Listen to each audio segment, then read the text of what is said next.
Welcome, everybody, to Day 8 of the California Winter League 2025 season. We are exactly 1 week into the 4-week season in Palm Springs, California, here at historic Palm Springs Stadium. Hi, everybody. I'm Joey Miller. Alongside me, Evan Patoka. Getting ready for the twin bill double slate, as we expect every day here at Palm Springs Stadium. The Power playing the Alberta Grizzly today. And should be an exciting couple matchups that we have today. The Power coming in 3-2. The Grizzly only one win on the season so far with 4 losses. And yesterday was an exciting slate of games we saw here. It started off in the morning with Team China defeating the Bombers. China following the trend of scoring first in the first inning and breaking out super effective middle relievers to limit an already struggling offense, the Bombers, to 2 runs. China only left 4 on base the entire game and stole a total of 10 bases, getting in the minds of Bombers hillsmen Takushi Minagawa and Ryuya Kato. Minagawa's start wasn't terrible at all, though, the first 4 innings, but once China got runners aboard in the 5th, it was that 3-run rally. The hot water boiled over, and the Bombers' morale was steamed. China continues their blazing hot 5-game win streak, stepping over the now 0-5 Bombers in a 5-4 morning victory. We'll see the Bombers later today looking for their first victory of the season. Let's pay attention to what's going on in front of us right now. On the mound for the Alberta Grizzly is Delvis Lorenzo, who in 2 appearances, this is his first start of the season. He typically is the first reliever out of the pen for the Grizzly. Has thrown 3 2/3 innings, 3 strikeouts and 2 walks, and only 1 hit allowed in nearly 4 innings played. So Asaf Loengart, for the Palm Springs Power leads things off here. Muniz comes set at the chin. Rocks back and fires the first pitch of the game, an off-speed, which is in there for strike 1. We are aboard here at 10:02 a.m. Pacific Standard Time. Thank you for tuning in. Yeah, Delvis Lorenzo, 3.82 ERA, an opponent average of 2.35. Loengart stands tall in the box. The Israeli native who currently resides in Florida. Next pitch hits outside for strike 2. Looked like he had some nice arm side movement, the righty on the mound. Look for Lorenzo to try and get that outside corner. It seems like, at least in the early going, the umpire is calling that one a strike. See if he goes back there again. Lorenzo nods at a sign from his backstop, Burgos, as it's taken for ball 1. Grizzly and the Power faced off last week on opening day. The Power ended up taking that victory 11-6. Delvis Lorenzo didn't pitch, but his teammate Matthew Maldonado pitched 4 innings, 3 runs given up, 4 hits, 7 strikeouts. We might see Maldonado batting today. Not sure if he's on the slate to pitch today, as there's a swing and a miss. Loengart goes down with a K to kick things off here this AM. Good start to the ball game for Delvis. Loengart's a really good hitter in this league. People will get him out. Get a quick first out here for the middle of the lineup is big for him. He's been one of the more prominent leadoff guys that we've seen. As up comes Francisco Polito. We'll take you through the rest of the Power lineup once we get a moment. But first, it's the righty Polito coming into this at-bat, 300, 3 for 10 on the season. He takes the first pitch outside for ball 1. Polito, in his last game, just a couple days ago against the Chill, went 0 for 2. He's looking to get back into the hit category. Yeah, the Chill would lose that one 7-2, or the Power would lose that one 7-2 versus the Chill. You really need the offense here to pick up. The only 2 games that the Power have lost this season so far were against the Chill. One of the best offenses in the league, as the next pitch misses outside for ball 2. The rest of this lineup in the on-deck circle is Judras Mecki, in the DH spot, followed by James Brandon, Kazuya Ohira, Jacob Mabin, Robert Starr, Preston Walston. Haven't seen him for a while. It's typically been Tyler Hendricks behind the dish. He'll be at the backstop today. And then leading out the rest of the lineup is Tristan Pacheco in the 9 spot where he typically resides.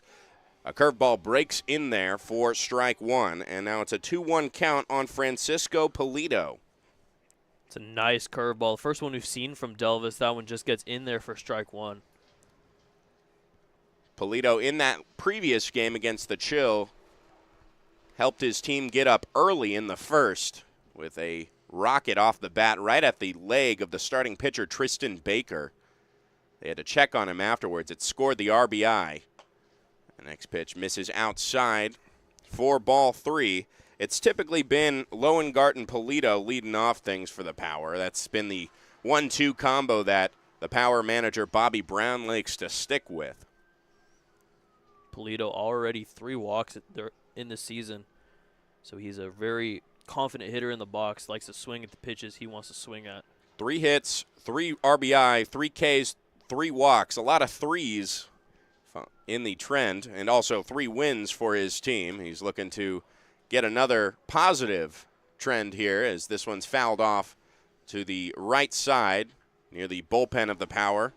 And now the count runs full here.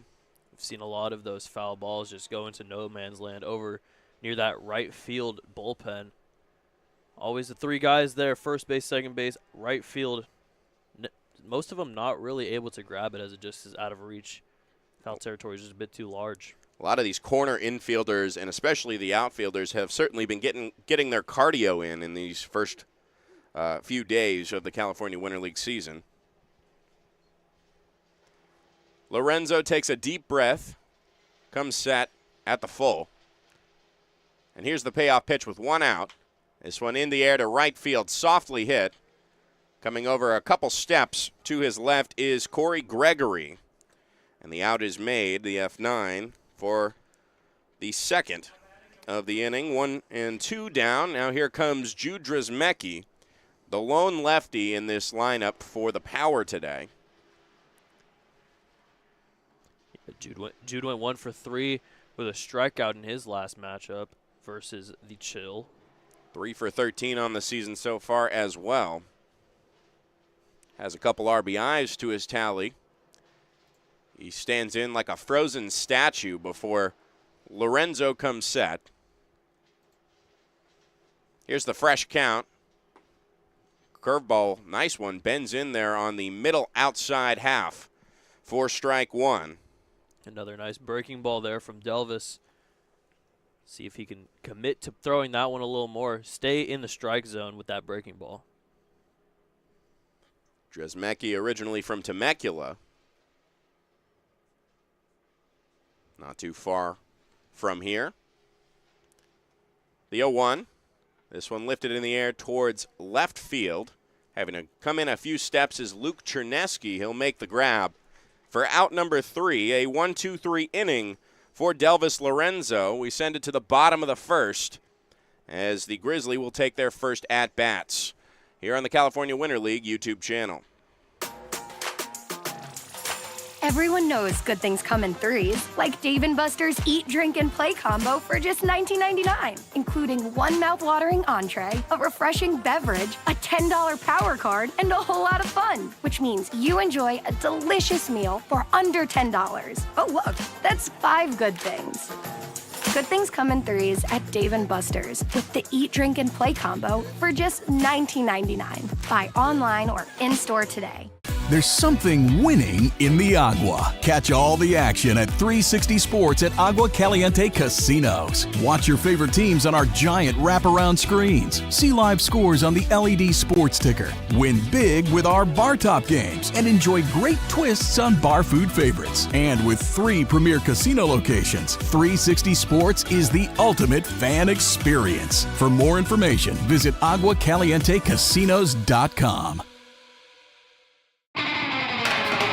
Whenever you find yourself hungry for something real, simple, and true, we're here for you. That's what a hamburger's all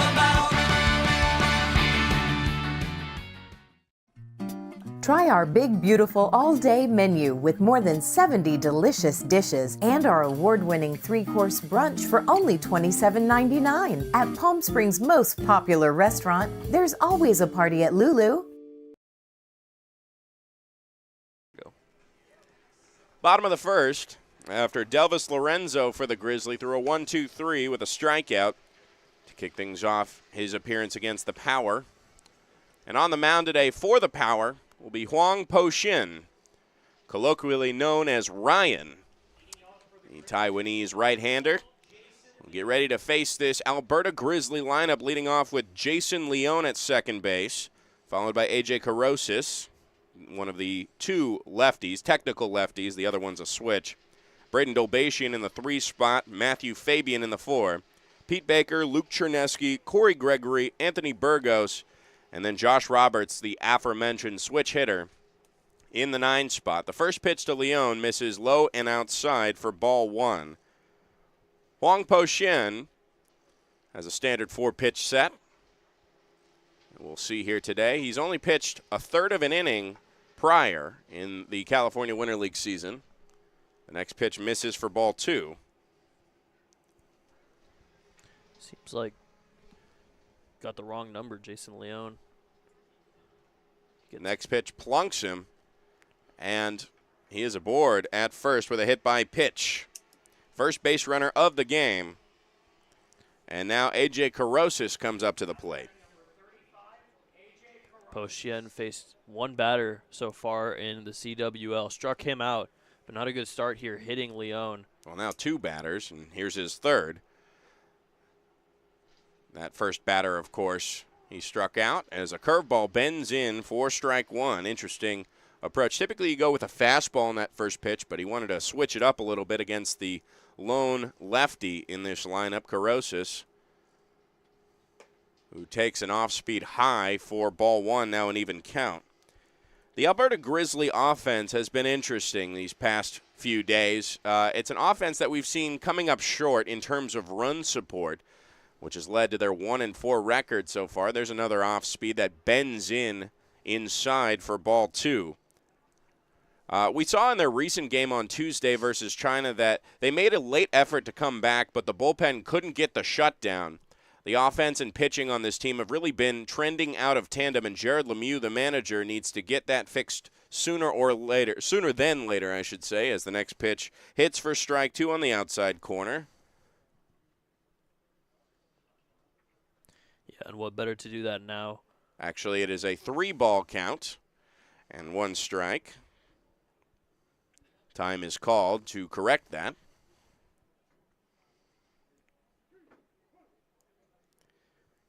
So now a hitter's count for A.J. Carosis.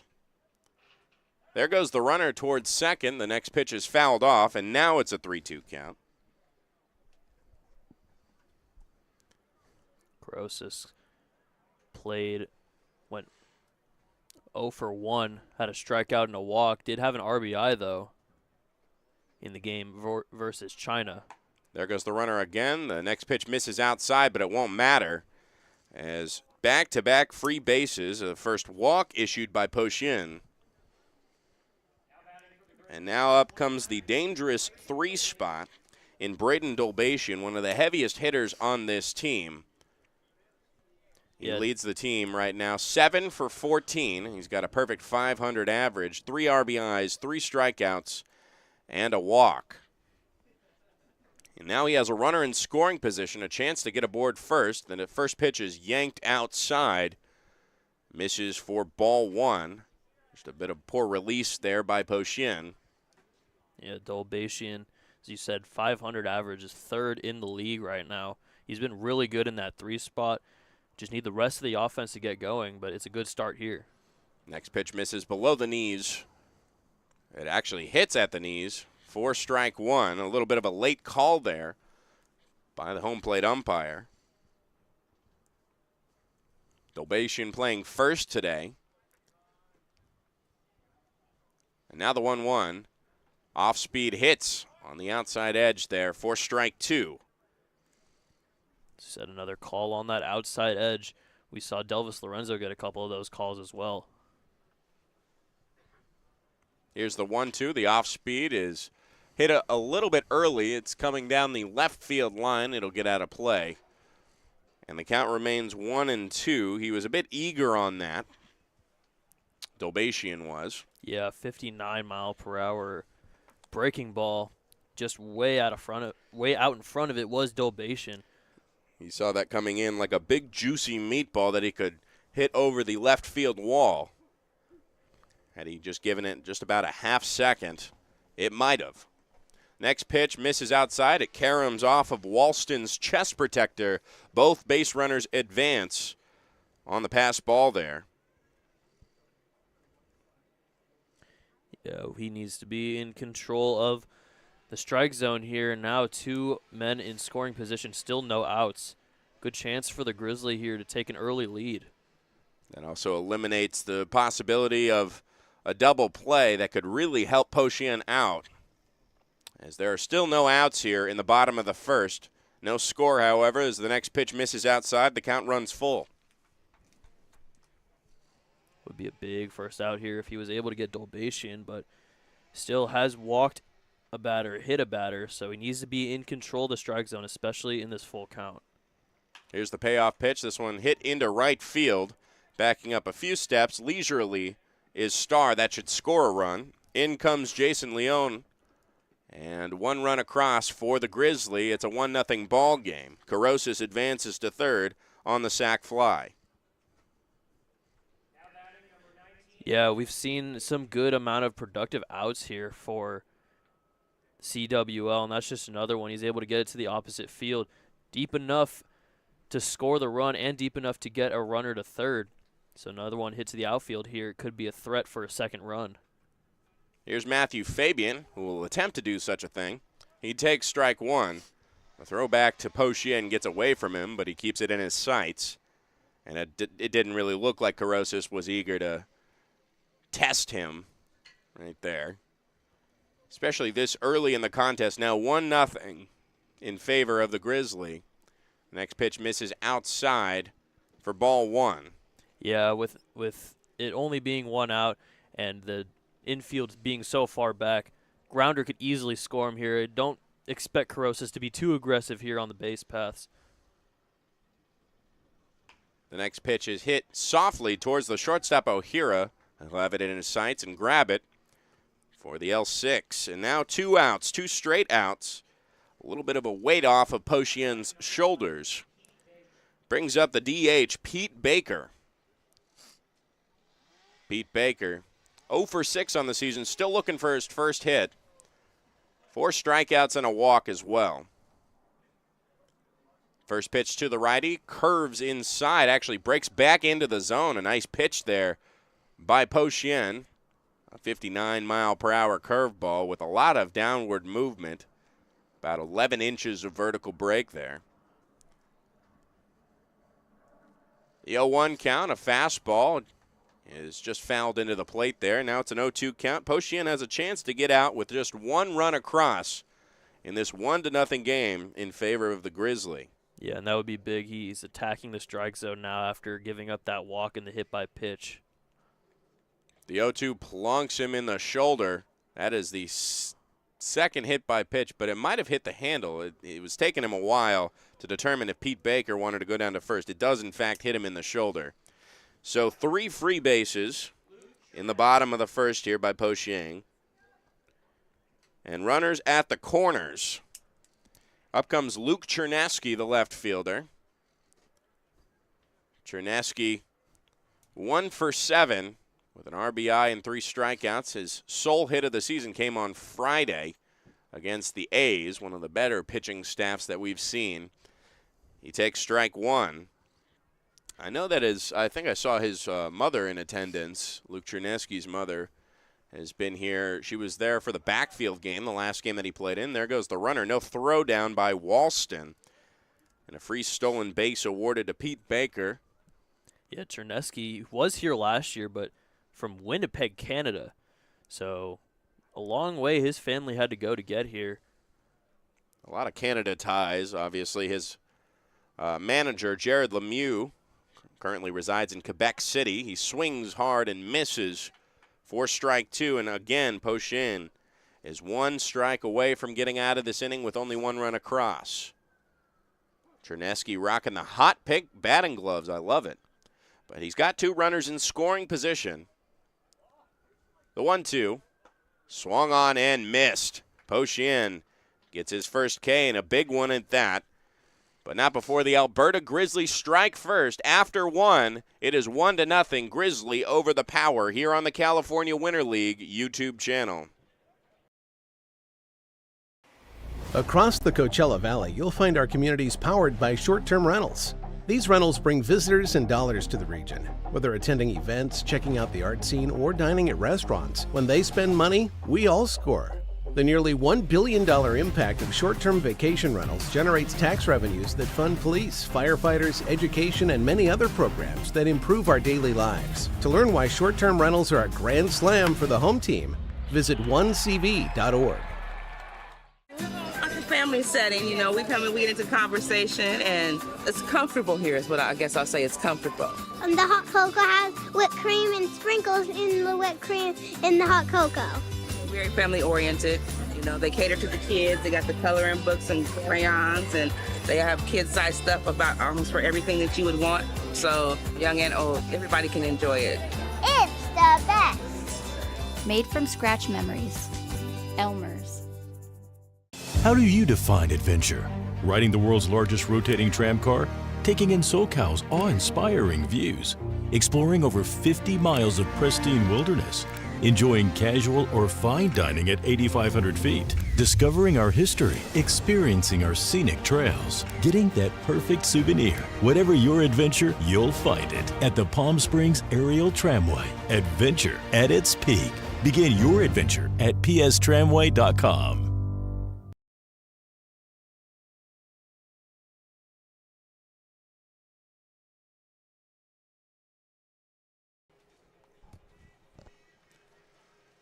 The Alberta Grizzly strike first, 1-0 after 1, as they get the first run across. 3 free bases issued by Huang Po-Shin. That came to bite him on the sac fly by Braden Dolbatian back in the bottom of the first. We're heading into the top of the second, and Lorenzo back on the mound for the Grizzly. He had a perfect 1-2-3 inning, 12 pitches. He'll face the middle 3 of this lineup for the Power: James Brandon, Kazuya Ohira, and Jacob Mabin. James, the first baseman, steps aboard. On the season, 1 for 12. Hoping to improve that as he stands in the cleanup spot, the hitter's spot.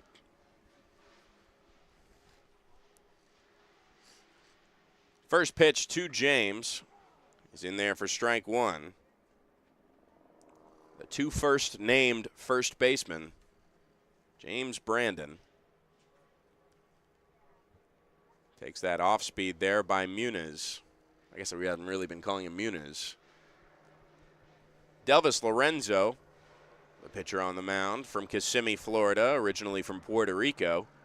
Fires the 0-1. This one fouled to the top of the screen, and now it's an 0-2 count. Yeah, Delvis has a decent amount of names, but he told us first day he came in here, I would like to go by Delvis Lorenzo, so we'll stick with it. We must. A lot of guys with 3 names that we've seen. Typically, the Taiwanese and the Korean guys that we've seen. We'll see one actually later this afternoon that's really been an early standout, Doriel Beck. Will probably, I'm guessing, lead things off. He's been one of their better hitters as the Bombers will look for their first win in the afternoon game. Next pitch runs in on a fastball there. For ball 1, kind of looked like a 2-seam there.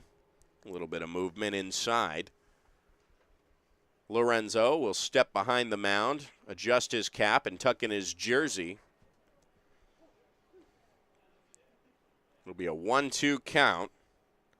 Burgos has been an absolute workhorse for the Grizzly behind the dish. Their only listed catcher. The next pitch bends inside on it looks like a curveball inside for ball 2. I know he said that his velocity before his surgery that he's trying to recuperate from and prove himself in this league with was reaching upper 80s and potentially hitting the 90s. Right now, he's getting his velo up there. His off-speed is ranging around 70, early 70s, which is right where you want it to be. This one hit on a line into right field. Gregory makes the grab on his way in for out number 1. 4 straight retired for Lorenzo. And now Kazuya Ohira takes his first at-bat of the day. Ohira 1 for 3 against the Chill a couple days ago. 6 for 15 on the season. One of the better hitters in this lineup, bolstering the middle part. He's got an RBI, a strikeout, and a walk as well. We're starting to find this time of the season where the batting averages actually mean something. Not just those 1 for 2 guys who have a 500 batting average and are in the league-leading standings. Kazuya Ohira takes a fastball at the letters for ball 1, and he's got a very interesting open batting stance where he almost faces the pitcher with his left foot, his front foot, almost completely out of the box. Yeah, I compared it to Luis Campusano a little bit earlier in the season. That's kind of what looks like he's basing his swing off of, but it is very peculiar. Whatever works, works. This one hit in the air towards center field. Should be playable for Fabian, who doesn't have to move much and gets out number 2. Outfielders have been tested these last 4 at-bats. And now here comes Jacob Mabin. A lot of decently hit pitches for this power offense, just hitting it right at the outfielders pretty much every time so far in this one. Hit it where they ain't is the old mantra in baseball, and they have been hitting it where they are. The power looking to get a runner aboard for the first time today here in the top of the second. They're down 1-0 to the Alberta Grizzly. Mabin flinches away from a pitch that misses inside for ball 1, a breaking ball that did not have much break back into the zone. Yeah, and it's just been really unlucky for this power offense. You said hit them where they ain't. There's a lot of area in the outfield where they ain't, and they just haven't been able to do it. Lorenzo kicks back and fires the 1-0. This one misses inside again on the off-speed for ball 2. Falling behind in the count is Lorenzo. Expect to see a fastball near the zone, and I'd expect Mabin to be looking fastball on this next pitch as well. Mabin's batting stance really close to the plate, so those inside pitches could get him at any moment. Well, when you see a batter crowding the plate, your first thought as a pitcher is move him off the plate. And it hasn't really been working so far in this at-bat. Here's the 2-0.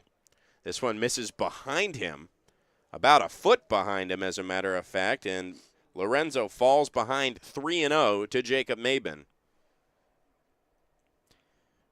Mabin 3 hits on the season so far. Again, just looking to get the first runner aboard for the Palm Springs Power. Trying to stay above 500. Our Bobby Brown's Power, just a game above. And a game and a half behind first place, which have been the early leaders in the Canada A's and Team China, the early favorites for the championship. The 3-0 misses high, a 4-pitch walk, and there's the first runner aboard for the Palm Springs Power. On 2 outs here. Robert Starr steps up, the right fielder. 0 for 2 in his last game, 2 for 15 on the season. He stands in the 7th spot today. Yeah, that was a kind of a throwaway at bat there for Delvis. You know, you got to get past it. The runner on first, but now there's a force out at second. Get Robert Starr out of here and get your offense working again. He went inside, inside, inside, outside, but nowhere near the zone there. Mabin will take it. Here's Starr, who swings and misses to his knees, as a matter of fact, for strike 1. That's exactly what you're looking for when you're Delvis, making him swing out of his shoes. 1-0 Grizzly. Muniz trying to get the shutdown inning. Carries some early momentum for the boys in green. Lorenzo working from the stretch now. The righty fires the 0-1 as Mabin takes off for second. Ball bounces off of Burgos. He'll get in there safely with a stolen base, and now a 1-1 count. Yeah, Mabin quick on the base pass. That one just gets away from Burgos. As you said, he's carrying a lot of the load here behind the dish, putting in a lot of work for these pitchers, and that one just got by him. Starr has a couple RBIs on the season and a chance at one more to tie things up if he can get a clean base hit here. Leaning in, trying to keep him honest, is the second baseman, Leon. There's a swing and a miss at an off speed, well in front of it. That pitch coming in at 70 miles per hour with some arm side movement, away from the arm side, I should say. As now it's a 1-2 count. Lorenzo has a chance to get out of it unscathed.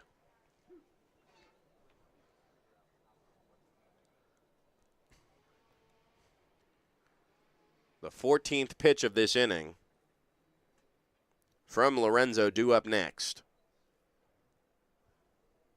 Now the 1-2. This one yanked outside on the fastball, gets out of the glove of Burgos on the wild pitch there, allowing Mabin to reach third. And now their first run of the game just 90 feet away, but still 2 strikes and 2 outs. It'll be deuces wild. We've seen both fastballs kind of get away from Burgos. Let's see if he goes back to that breaking ball that has caused Robert Starr to swing and miss twice.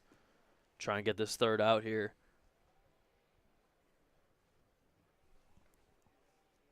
Defensive alignment and pretty normal depth right now, with 2 outs here. Now the 2-2. This one on the ground towards third, down the line, goes foul. Picked up by Carosis. Just one hopped over the line. A couple feet away from the third base bag. We'll reset here. He tries that breaking ball again, but this time Robert Starr just able to get a piece of it down the third base line. See if he throws another one here. Maybe Robert Starr will be ready for it this time. Starr collects himself and now takes a breath and steps back in the box. Plants his back foot for some leverage. Looking to hit something here and drive in the run. His team, the Power, behind 1-0. The 2-2 is hit into left center field. That should fall as it heads towards the wall. That'll score the run. Heading to second is Robert Starr. He'll stay there with an RBI double on 2 outs. It is a tie ball game here at Palm Springs Stadium. Good piece of hitting. We were just talking earlier this inning, hit it where they ain't. And he certainly did. Perfectly split the gap bit there between Chernesky and Fabian in left and center. And now he's in scoring position for a chance to do some more damage as Preston Walston takes his first plate appearance here of the day. Yeah, he delves through that breaking ball again, and Robert Starr was ready for it. Time is called here as it looks like Lorenzo trying to get some mud off of his cleats right now. Hopping along like Charlie Chaplin at the end of a film. A very interesting way to try and get the mud off. Well, you got to do what you got to do when it's still on your feet. You don't want to take up too much time in a timeout. We still got a game to play here with 2 outs. Walston 0 for 5 on the season, has yet to get his first CWL hit. He'll take one below the knees for ball 1. Walston does have a walk and 3 strikeouts. Typically it's been Tyler Hendricks behind the dish, but Bobby Brown giving him the opportunity here today, the backup catcher, traditionally backup catcher.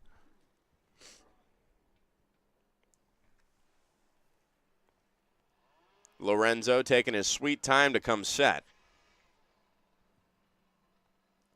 And now here's the 1-0 to Walston. This one pulled outside, collected by Burgos. And now it's a 2-0 count. Going to need a refresh here from Delvis after that double. Can't walk the next batter here. It's a 2-0 count. Look for something in the zone here. Started off the game with 5 straight retired. And with 2 outs here in the top of the second, allowed a free base with a hit by pitch. Got him to come around to third and score on the RBI double by Robert Starr, who stands at second base. Here's the 2-0. This one pulled outside again. Burgos doing a good job staying on him, as now the count runs to 3-0 on Walston. Looks like Lorenzo is still kind of trying to get something off of his cleats. He's checking it after every pitch. Tristan Pacheco in the on-deck circle. One of the more scrappier hitters at the bottom of the lineup. He can get aboard if this inning can continue with 2 outs here. Here's the 3-0. Fastball misses outside, a 4-pitch walk. The second free base issued by Lorenzo today. The first walk as well. Now we have runners at first and second for the aforementioned Tristan Pacheco. Yeah, Pacheco has some speed, was able to reach on multiple errors so far this season, and it just kind of is a threat against the defenders to try and go quickly here. But it is a force at any base. Typically shows up in the morning in his USC Trojans hoodie. He says to us that's the only hoodie he brought because he didn't expect the mornings to be so cold. I'll be frank, I didn't either. Coming out to California expecting sunny weather. It's getting sunnier, though, as the first pitch misses high and outside. For ball 1, that's 5 straight balls by Lorenzo. Tristan Pacheco out of the University of Idaho stands in the 9 spot here today. The left fielder has a good count as Lorenzo sets at the chest. Here's the 1-0. A fastball taken outside for strike 1. Had a little bit of movement away, kind of looked like a cut fastball there. Yeah, all of his fastballs have had some good movement on them. Moving it to the outside, able to get that outside call that we've been seeing pretty much all game. That breaks the streak of balls from Lorenzo. He looks back at Starr at second base. Runners at first and second for the Palm Springs Power, who have tied up the ball game here in the top of the second at 1-1. The next pitch misses high on the fastball, and it's a 2-1 count to Tristan Pacheco. Asaf Loengard in the on-deck circle. Not a guy you want to face if you can get out of it here. Trying to alleviate as much damage as possible for the early starter of the Alberta Grizzly.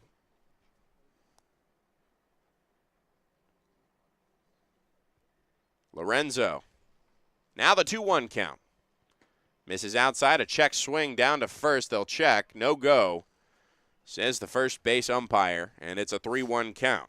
Yeah, and if you're Delvis, you don't want to walk Tristan Pacheco. Not only do you have a speedy guy there on first who could score on an extra base hit pretty easily, but the top of the lineup, Asaf Loengard, is always a big threat here in this power offense. Pacheco 3 for 11 coming into this at-bat. 0 for 2 in his last game. He's trying to up his stats before session 2 comes around. The 3-1 misses low for ball 4, and the bases are loaded for Asaf Loengard. The biggest opportunity of the day for either offense. And the heavy-hitting righty from Israel steps aboard here. Burgos will take a moment to have a chat about how to approach Loengard. The lone strikeout of the day from Lorenzo. Got him on a 4-pitch count back in the top of the first. Yeah, we're seeing Delvis and Burgos just kind of talking to each other about how to face Loengard here with the bases loaded and 2 outs. Definitely don't want to give up that lead. especially with the speedy Tristan Pacheco able to score here on an extra base hit, extending their lead. Delvis is going to need to get out of this here with another possible strikeout of Loengart. Got him the first time. Well, Tristan Pacheco is the caboose in this case with ducks on the pond, so speed won't matter as long as his front runners, Walston and Starr, can score quickly if something can come off of the bat of Loengart. He has the lone home run on this roster for the Power on opening day. The wall abides for Loengart as he takes strike one. He also has the lone home run on this field. We've seen Ethan Martini hit 2 of them and Sam Ruda hit 1 of his own, but they were on the turf field. He's the only one to get it over the wall here at historic Palm Springs Stadium. Well, he has professional experience with the New York Boulders and playing in the 2023 World Baseball Classic with Team Israel. The 0-1 count misses outside. And an even count as Loengart stays patient for his pitch. Fastball ranging around 83 to 86 from Lorenzo, as he's focused more on accuracy than velo. The middle infielders drawn back to the grass. Roberts and Leone for the Grizzly. A tie ball game at 1 apiece here in the top of the second. 2 outs. And now the 1-1 count. This one curves in low and at the feet. Lorenzo doesn't like the call, as now it is a 2-1 count. Yeah, that one seemed low, kind of near the dirt for Delvis. Needs to get that one higher and more in the strike zone and able to not walk a run in here, give up the lead. Ducks on the pond for the Palm Springs Power. A chance to get ahead here with 2 outs. The 2-1. Curves in for a strike. Similar spot to that last pitch, but gets the call. Lorenzo does. And now it's a 2-2 count. Again, 1 strike away from getting out of the inning with the Power scoring 1 on the RBI double from Robert Starr. Yeah, that curveball was just out, a little inside, but a lot higher than that last one. Called a ball. 1 strike away from getting out of this one. Lorenzo collects himself with the deuces wild for the leadoff guy. The 2-2 misses low, gets away from Burgos, but Starr is not running in, as it does not get too far from the backstop Burgos. It is a full count now on Loengart. Yeah, Robert Starr at third didn't seem to get a good jump on it. He didn't know if it was going to get by Burgos or not. It does end up doing that. Doesn't really go too far, though, and he's able to save a run. 3 free bases given up, 2 on walks this inning alone from Delvis Lorenzo, trying to prevent a 4th.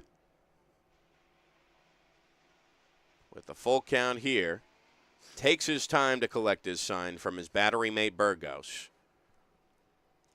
And now with 2 outs, here's the payoff pitch. Misses outside, and a run comes in.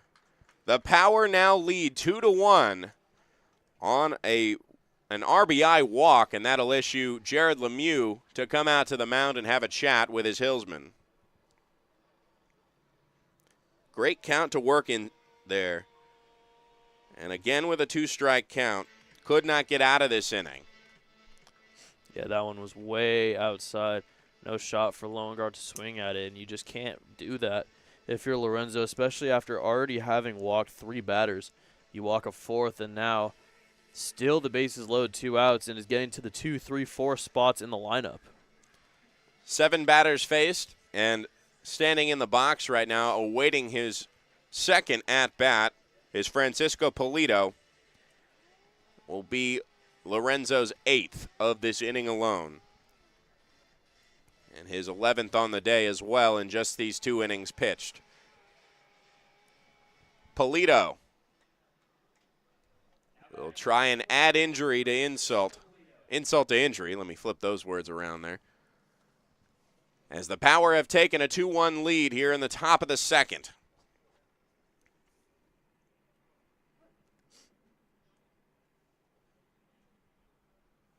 Polito looks on, flew out to center field in his first at-bat just last inning. Or right field, excuse me, as the first pitch runs in for ball one, scooting him off the plate there. Yeah, that one didn't have as much movement as the others. It seemed like he just kind of let go of it a little too soon. Has it inside, almost hits Polito. It's really close to driving in another run. Needs to get something in the strike zone here. Only one hit that he's allowed on the day so far.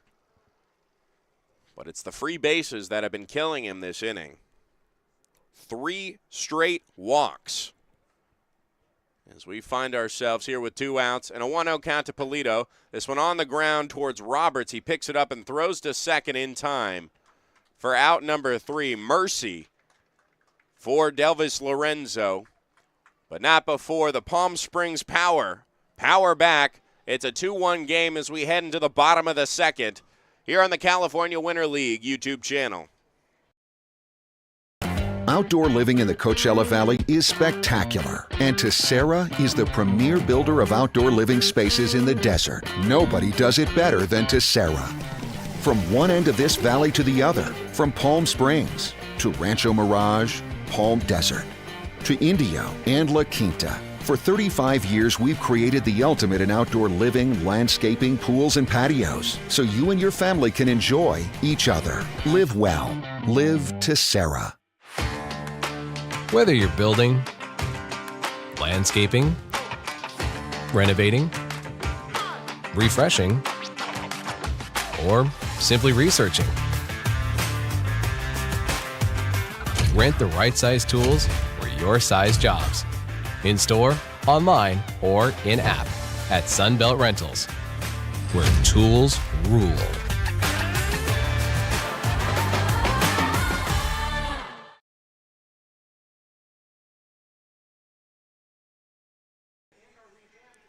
If you're just joining us here, the Palm Springs Power have taken a 2-1 lead after 8 batters came around to face Delvis Lorenzo. 34 pitches that inning. He's at now 56 on the day in these first 2 innings. A lot of walks.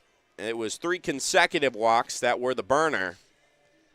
And now his Grizzly run support will look to salvage things here, as it's still just a 1-run deficit. The Grizzly, the bottom 3 due to face off, the only 3 without a plate appearance today. Leading off with Corey Gregory.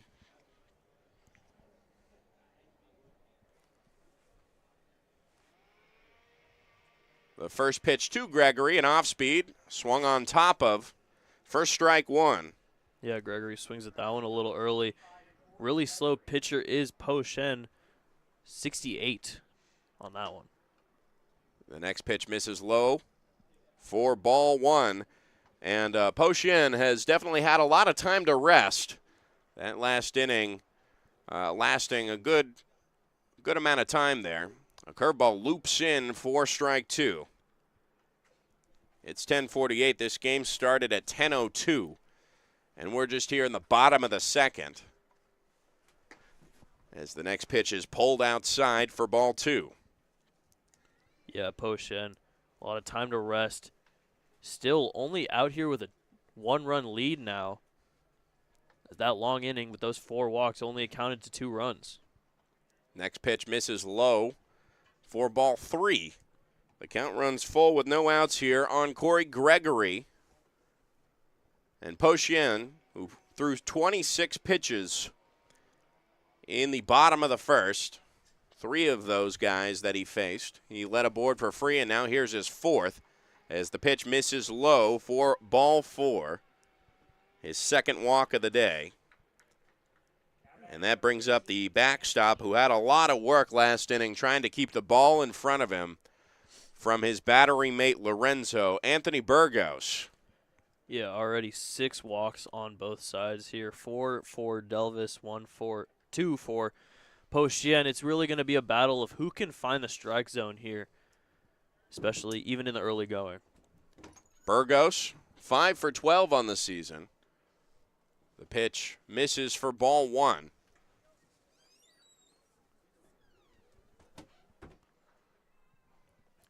Some action in the bullpen for the Power. As we anticipated, the next pitch an off-speed, sails across the strike zone but misses outside for ball 2. Burgos went 1 for 3 on Tuesday against Team China. A couple strikeouts. He'll take strike 1 on a nice off-speed again there, direct from Pochien. It's Kai Sang Shen in the bullpen for the Palm Springs Power. He should lead us through the next couple innings. A curveball breaks inside, but just barely misses Burgos. And now it's a 3-1 hitters count with the runner at first and nobody out. Yeah. Palm Springs Power on top 2-1. Yeah, Kai Sang Chen, usually a hitter, hasn't pitched so far in this season yet. 3-1 misses well outside. And back-to-back walks to lead off the bottom of the second. That'll bring up Josh Roberts, the shortstop, who we've been calling Mini Lindor, just based on his looks. He's got the same hair. He's got the similar vibe.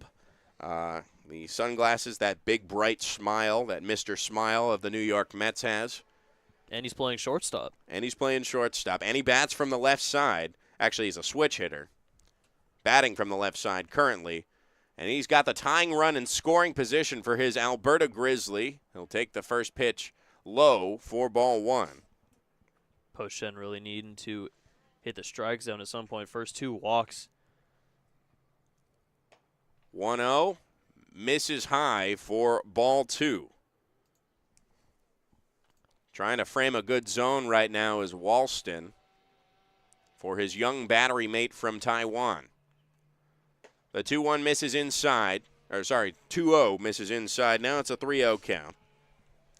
3 straight batters with a 3-ball count and a risk of loading up the bases, much like his counterpart, Delvis Lorenzo on the other side, did in the prior half frame, and he does. A 4-pitch walk, 3 straight walks in the bottom of the second. Brings back the top of the lineup in Jason Leone. Corey Gregory to third, one of the speedier guys on the Grizzly, will have a chance to score if it's hit into the outfield. Or they'll just keep taking free bases, as Jason Leone was one of them who led off the Grizzly offense with a hit-by pitch on a 2-0 count. Here's one hit in the air to left center. That should be far enough to score. Corey Gregory running in as the ball is caught by Mabin for out number 1. And it's a tie ball game once more at 2 apiece. The Grizzly getting across an RBI on the sac fly. 17 pitches this inning for Pochien, only 3 of them being strikes.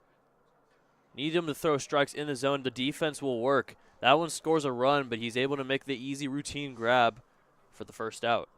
Breaks the streak of walks, and now here's the lefty, A.J. Carosis. He'll take ball 1.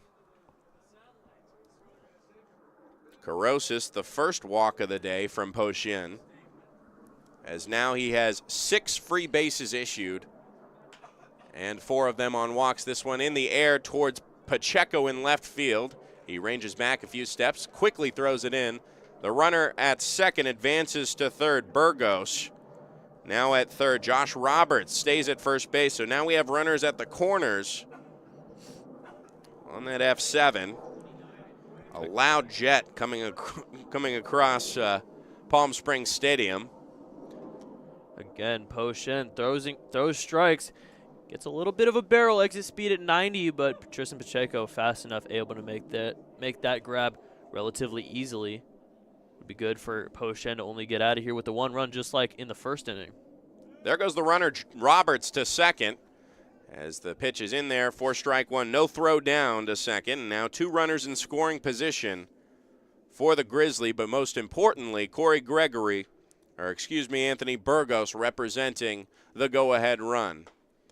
The off-speed misses inside for ball 1. Now a 1-1 count on Braden Dolbatian.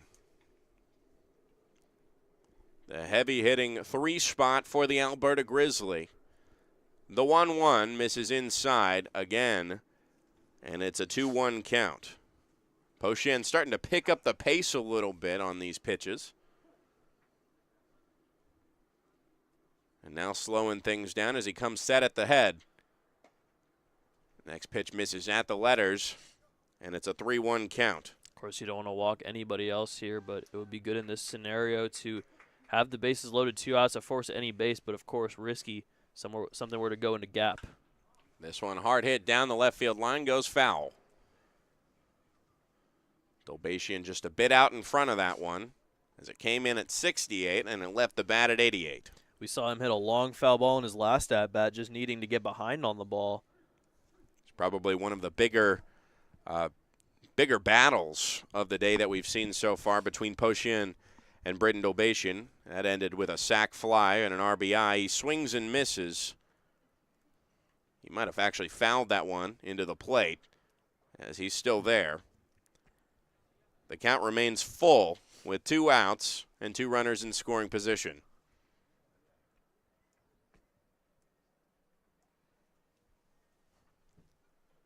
The payoff pitch again. A curveball is through the left side of Loengart, the dive of Loengart, a little bit bobbled by Pacheco in left field. Both runs will score, and the Grizzly have taken the lead 4-2. Nice RBI single there by Dolbatian, his second and third of the day. And this might be it for Pochien. We'll see here as Casey Dill, I believe that's Casey Dill. Might not be, but the pitching coach comes out to have a chat with Pochien. That was a rope by Dolbatian. We talked about him as being one of the best offensive players in the league, and especially for the Alberta Grizzly. He now has 3 RBIs, and that single brings in 2, just gets past the dive of Loengart. Would have been an extraordinary effort there by Loengart had he stopped that one.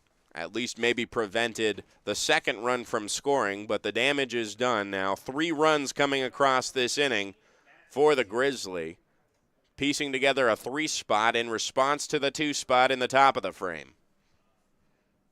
Matthew Fabian steps up.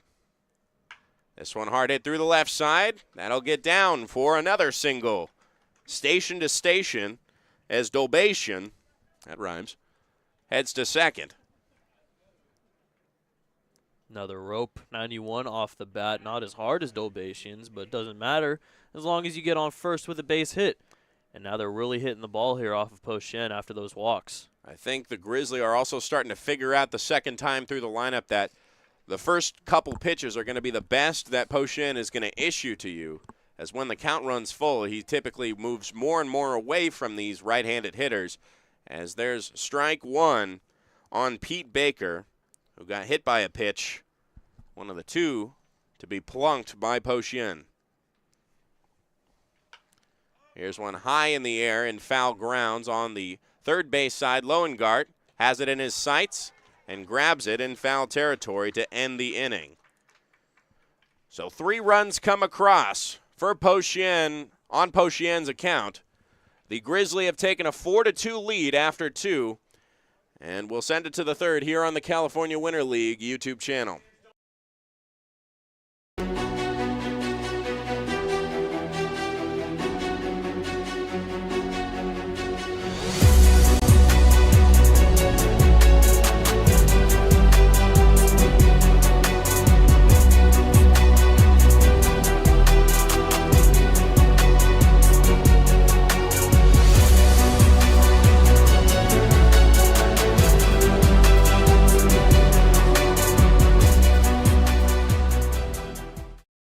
For 20 years, our family's mission has been simple.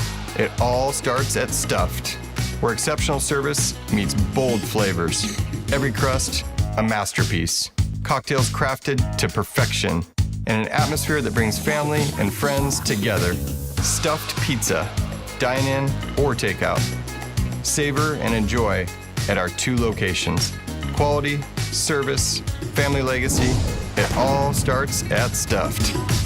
Jessup Auto Plaza has been proudly serving the Coachella Valley since 1938 as your trusted family-owned auto destination.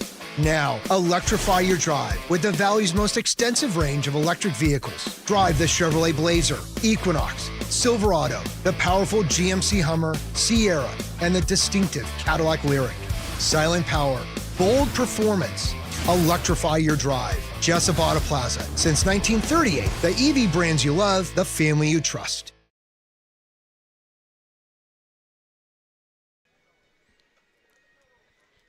The Alberta Grizzly have provided some run support early for their starting pitcher, Delvis Lorenzo, who takes the mound for his 3rd inning of work. 4-2, the Grizzly over the Power currently after a big inning on both accounts for both starters. Po Shin offering 3 and Lorenzo offering 2 in the prior frame. Here in the top of the 3rd, it's Joey Miller alongside me, Evan Patoka. And the 3 spot due up first for the Palm Springs Power to try and kill the momentum that's been going really back and forth. The past 3 half innings have resulted in somebody coming across to score. It's been a lot of offense early here, Evan. Yeah, a lot of walks. We've seen 16 batters come up in the past 2 half innings. So we need Delvis and or Po Shin to really fight the strike zone here, not walk any guys. It's a new inning. Now Delvis comes back out with the lead. A fresh slate.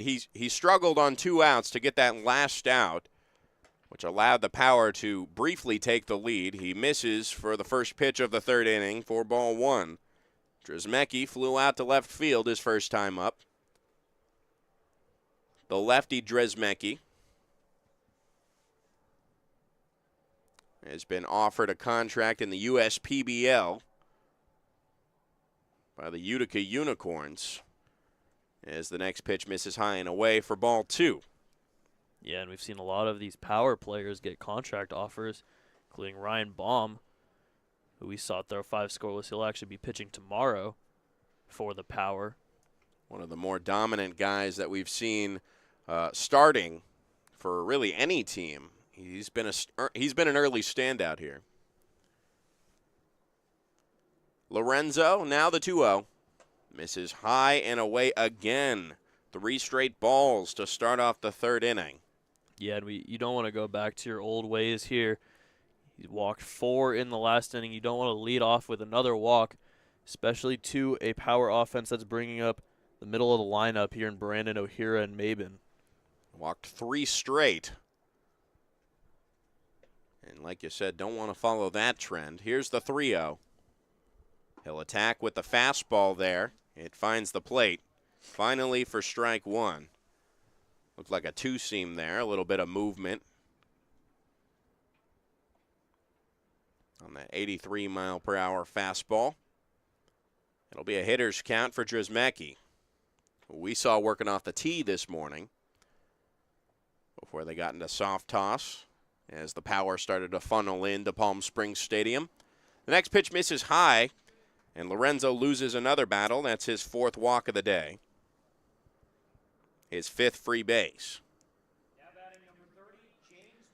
A leadoff walk has never led to good things, as we saw just in the last half frame what that did for Po Shin. Here comes James Brandon in his 2nd at-bat of the day. He flew out to right field his first time up. Lorenzo, again, just trying to find some control, at least mentally, to start off here.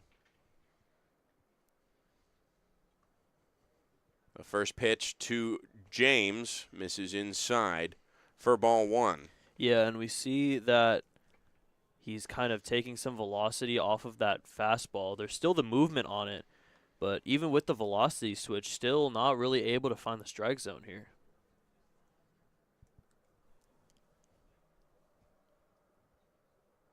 Lorenzo sets at the chin. Now fires the 1-0. The breaking ball does not break, and it's a 2-0 count. Drzemecki at first, nobody out. The Power trying to get back here as they fall behind 4-2 here in the top of the third. Only 3 hits in this contest so far. A lot of these base runners getting aboard for free. This has been the trend in this game. 4 on the side of the Power starter, Juan Po Shin.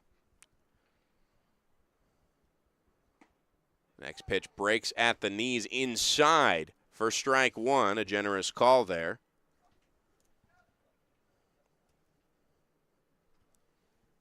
So I believe actually both starters now have 4 walks on their tally today.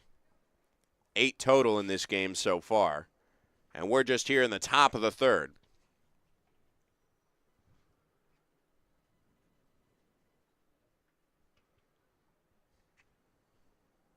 The 2-1 is on the ground, back into the glove of Lorenzo. He throws onto second. It's picked by the second baseman, Leon, onto first. A beautiful double play there. Nice pickup by Leon to make sure that didn't roll into center field. And a big break for Lorenzo as he gets the 1-4-3 double play. Yeah, that's a great play from Leon. Able to pick the ball from Lorenzo, throwing it off the mound. It was a little off, and able to make the quick throw over to Dolbatian at first. A big double play here, and now there's no on with 2 outs.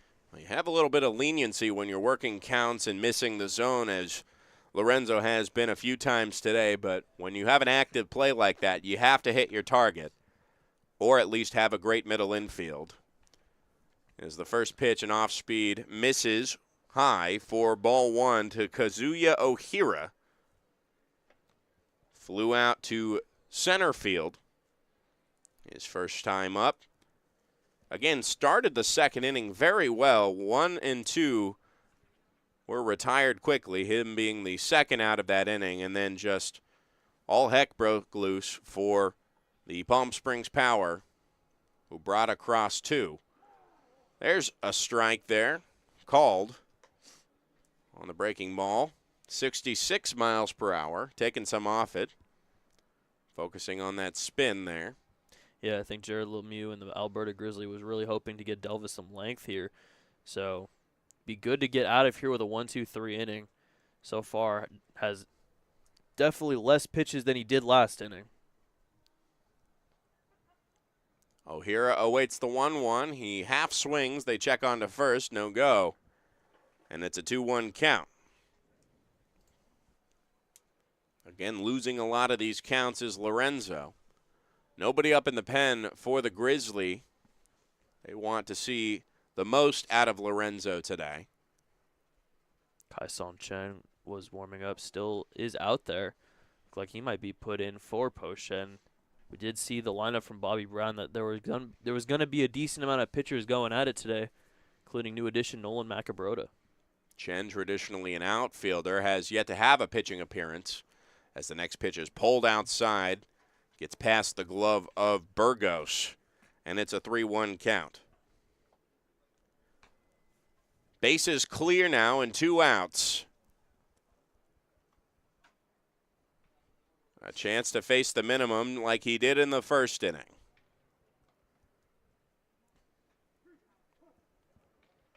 Only 1 hit allowed on the day for Lorenzo, but 2 runs both earned in the prior frame. Here's the hitter's count, the 3-1. This one off the handle of the bat as it cuts inside on the righty Ohira. He'll have to check his lumber to make sure it's not broken. But it's a 3-2 count. A nice big break there for Lorenzo. Yeah, that was an interesting foul ball. It kind of looked like it was going to hit him. He's able to swing, get a foul ball out of it, and full count now with 2 outs.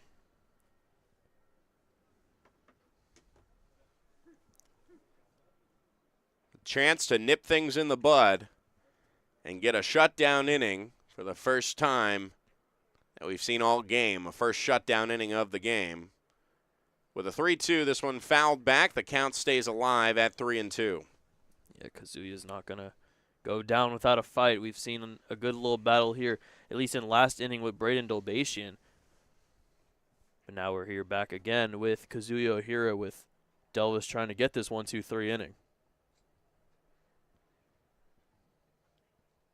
Lorenzo kind of starts with his feet facing the Grizzlies' dugout on the third base side, the home team. And finishes forward. There's the 3-2 again. It curves inside and misses for ball 4. Another walk for Delvis Lorenzo, the second of the inning. And again, a runner aboard with 2 outs here, trying to make this snowball not turn into another avalanche. Yeah, I mean, we saw Delvis get 2 quick outs, walked 4 batters in that last inning, giving up those 2 runs. So we hope it doesn't turn rough here in this inning. Jacob Mabin takes a curveball low for ball 1. Again, not getting that first pitch strike like he's been wanting, like he's been dying to get right now, the Kissimmee, Florida native. Maybe not native, he's from Puerto Rico, the Kissimmee, Florida resident, I should say. There goes the runner, Ohira, to second. The pitch misses low, and he gets in there safely. Nice backup work there by Roberts as the ball caroms away from the glove of Leon. And a runner in scoring position on what will be a 2-0 count to Jacob Mabin. Second stolen base of the season for Kazuya. He's 2 for 2 now. His power offense really aggressive on the base paths as well. It's kind of a trend that we've been seeing with all the teams. As this is a showcase after all, you got to show your heart, your hustle. I've seen them sprinting the 90s down to first base after a walk. I think that's the Blue Sox that typically do that. We'll see them later today, as a matter of fact. This one's softly hitting a foul ground on the first base side. A diving attempt there by Burgos. It's off the glove. And he cannot get the third out there as he comes back to his feet here. Good effort there by Burgos. And that's strike 1 on Mabin as well. Looks like Burgos might need a minute to walk that one off. It looked like more of a trip than a dive. He almost had it, too. It popped out of his glove. It went right in the pocket. Would have been a really nice play. We've seen a good amount of defensive plays so far early on in this 2025 California Winter League season. Starting to get a bit sunnier as well. His first pitch was 61 degrees at 10 a.m. And it'll warm up in these next couple days as well as we inch closer to the 80s starting this weekend.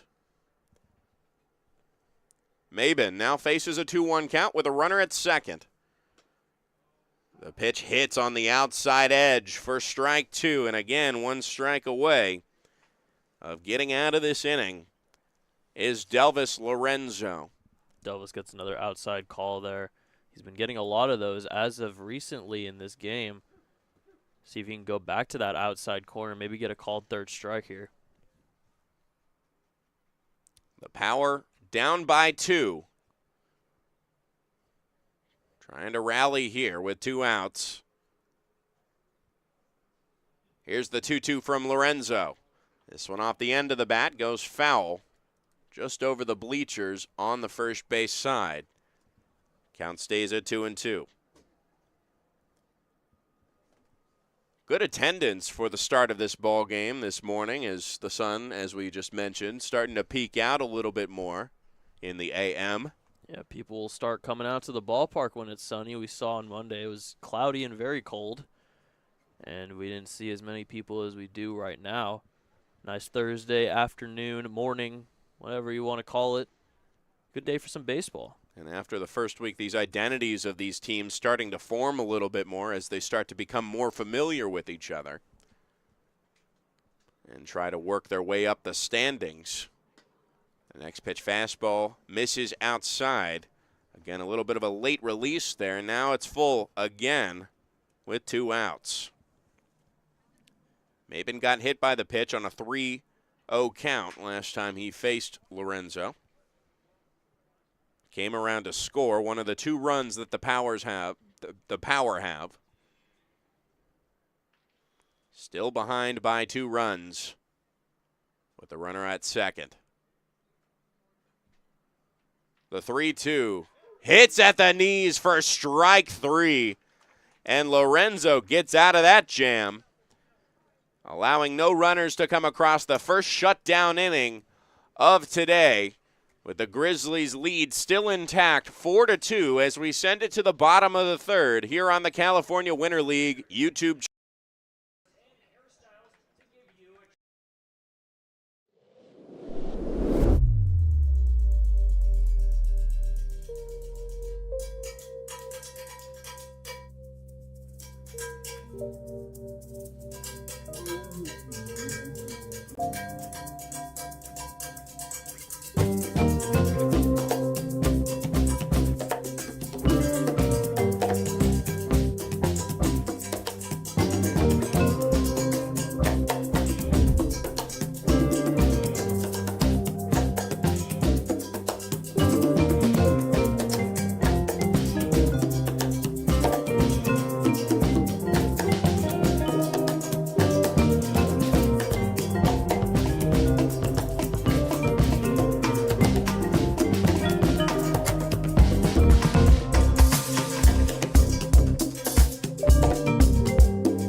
Bottom of the third, and the first 0 since the top of the first was issued by Delvis Lorenzo on a 23-pitch inning, leaving 1 stranded for the Palm Springs Power, who trail these Alberta Grizzly 4-2.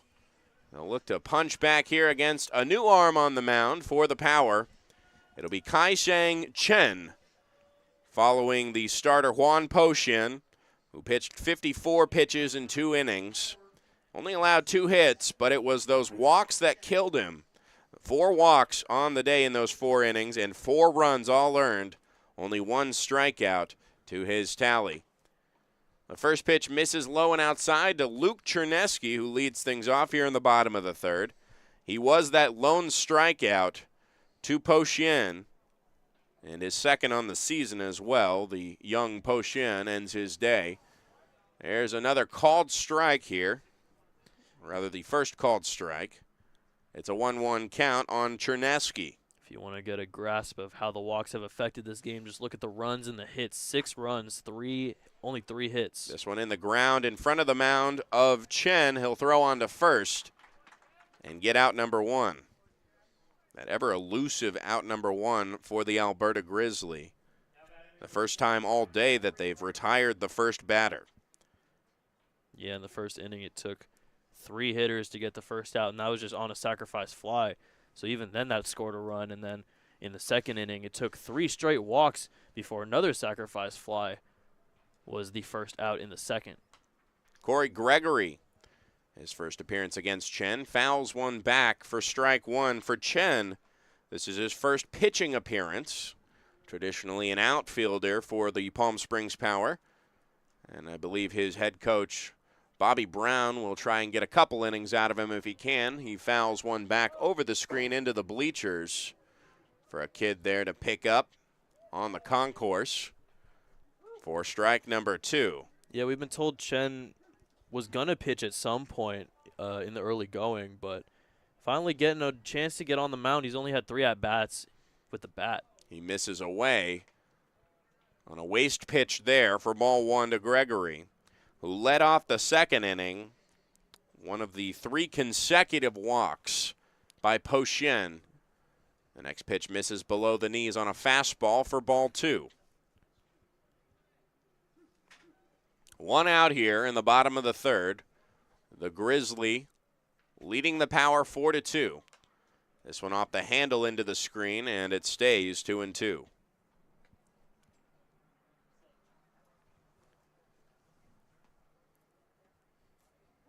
Gregory crowding the plate right now. The 2-2 once more misses high. Took a little bit off at that time, Chen did. And now the count runs full. This is another great at-bat from Corey Gregory. We saw him go from 1-2 to a walk. And another full count here for him. This one again off the handle. A protective swing there. Gets one fouled into the screen near the Power dugout. 7 pitches in this at-bat so far. This next pitch will be the 8th. Chen comes set. From the stretch, the 3-2 is hit towards the third baseman Loengart. And a nice pick there by Brandon at first base. And that's out number 2. 2 straight retired for the Palm Springs Power, who are just looking to get their bats back. Nothing to scoff at if you're Corey Gregory. You put up a good fight, an 8-pitch AB. Just rolled it over a little bit to third, and Loengart throwing the dirt, but a good pick from James Brandon. Anthony Burgos, who took a walk, takes strike 1 on a changeup that sails over the surface of the plate.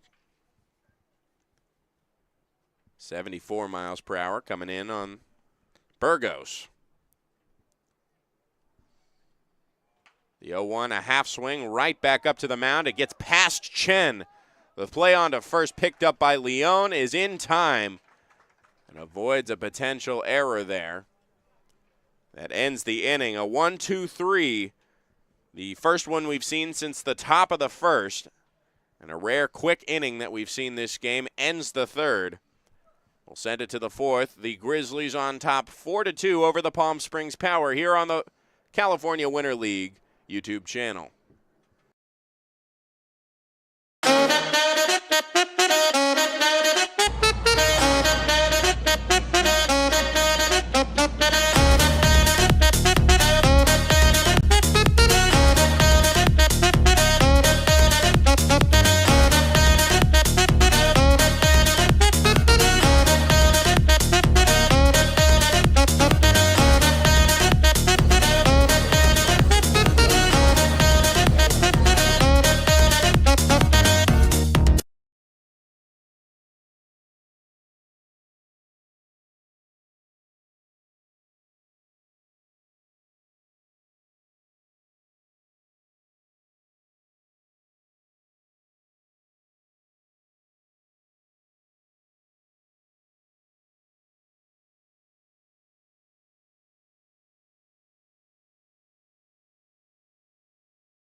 After 3, the Grizzly on top 4-2, and back on the mound for the Grizzly is Delvis Lorenzo. A few defensive changes we've noticed that we'll get to you in just a moment. Robert Starr to lead things off for the Power, trying to get back after their 2-run deficit following a 3-run bottom of the second. The first pitch misses behind the back of Robert Starr, who was the star of the Power today so far, a 1 RBI double.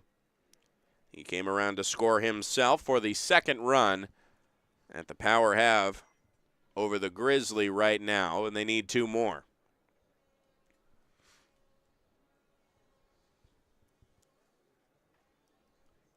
The next pitch misses inside for ball 2, and a 2-0 count to Robert Starr. Lorenzo really had an efficient first inning, and since then has had a couple long innings in terms of pitch count. Right now, he sits at 71 pitches on the day so far. There's his 72nd, which hits on the outside edge. 4 strike 1, a 2-1 count to Robert Starr. Those aforementioned changes. Davey Morgan is now in the ball game at third base.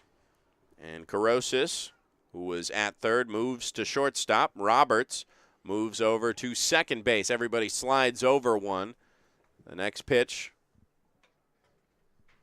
misses for ball 3. 2-2. Actually. It looks like it was a check swing. Was able to get it, and now 1 strike away from getting a first out here, which we haven't seen too much of from Delvis. Has to avoid a walk here, though. Starr gets rung up on a fastball high and outside in the zone. Another K for Delvis Lorenzo, his 3rd on the day and his 2nd backwards K. Back-to-back as well, splitting the innings to lead things off here in the 4th inning. It's a great way to get back to it after that 66-mile-per-hour breaking ball that goes behind Starr on the first pitch, able to get back and strike him out looking. Starting to find himself once more as the first pitch is in the dirt. Nice pick there by Burgos. Issued to Preston Walston, who walked, came around to third, and did not score in that big 2nd inning. The only inning of record where they currently have a run, 2 of them to plate. Only 3 hits still in this contest between the 2 teams. This one softly hit towards Morgan, who fumbles it, cannot pick it up in time, and aboard with the E5 is Preston Walston. A rare mistake from one of the better defensive players we've seen in the California Winter League, Davey Morgan. And now a runner aboard with 1 out for Tristan Pacheco. Yeah, it was a really interesting hit. It looks like Davey Morgan was kind of deciding whether he wants to play it on a hop or just get it right from the air, but not able to do both as he bobbles it back, and it's an error. Tristan Pacheco now faces Lorenzo for the 2nd time today. He hits this one right back up the middle on a 2-hopper to Carosis at short, on to Roberts at 2nd, and on to first. A quick 6-4-3 double play, and Lorenzo gets out of it, faces the minimum for the 2nd time today, and that concludes his 4th inning of work. Another 0 on the board for the Grizzly. They still lead 4-2 as we head into the bottom of the 4th here on the California Winter League YouTube channel.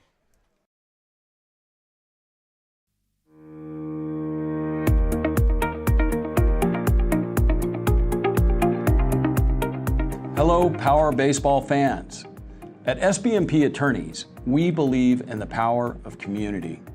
And that's why we proudly support the Palm Springs Power, our hometown baseball team. After a memorable championship season in 2024, capping off the team's 20th anniversary, we're all very excited about the 2025 Power team. SBMP Attorneys and the Palm Springs Power are 2 teams that are committed to excellence, community, and the spirit of winning. We'll see you all at the ballpark.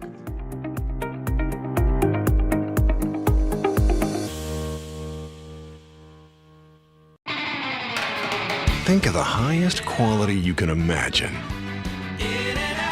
Now, think higher.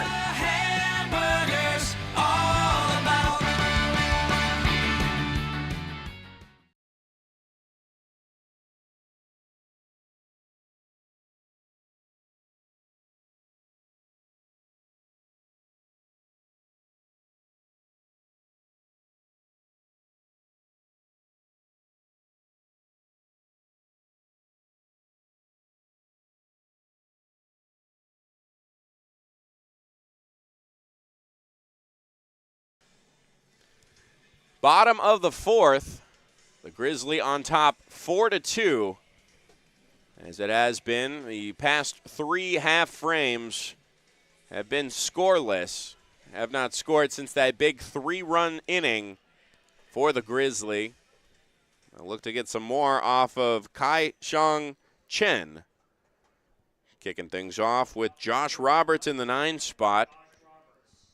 In the on-deck circle will be Davey Morgan to replace Jason Leone and end his day. Roberts, the first pitch from Chen is swung on and missed. A deceptive changeup there gets him swinging, 4-1. Yeah, both these pitchers able to kind of calm it down, put some zeros up on the board. Power still need 2, though. That next pitch misses for ball 1. Now a 1-1 count. This next pitch hits Robert in the back, softly with a 72-mile-per-hour changeup. And that hit by pitch will send Morgan up with a chance to start things off here with nobody out. Roberts on first, has some speed, does not have a stolen base yet. He hasn't really gotten on much this season. Let's see if he's aggressive on the base pass with his opportunity. Davey Morgan, his first at-bat today. Morgan, 3 for 11 on the season so far. Roberts jumping back and forth at first base as the first pitch misses outside for ball 1 to the now leadoff spot at third base. Morgan was recently offered a contract with his current manager, Jared Lemieux, with the Lake Erie Crushers, as he swings and fouls that one back to the screen. Now it's a 1-1 count. Lemieux obviously trying to poach some talent if he can see it on his own roster for the upcoming Frontier League season. There goes Roberts to second. The ball gets away from Walston. He'll get in there safely, round second, and stay there with a stolen base.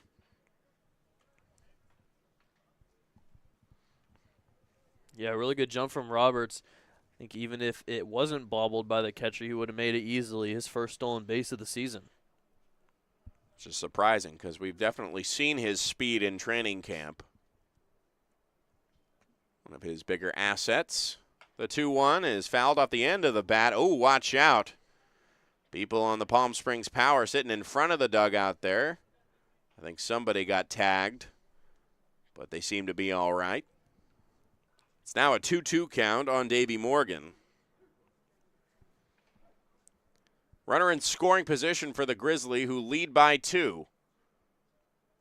And the 2-2 misses low and outside, and it's a full count.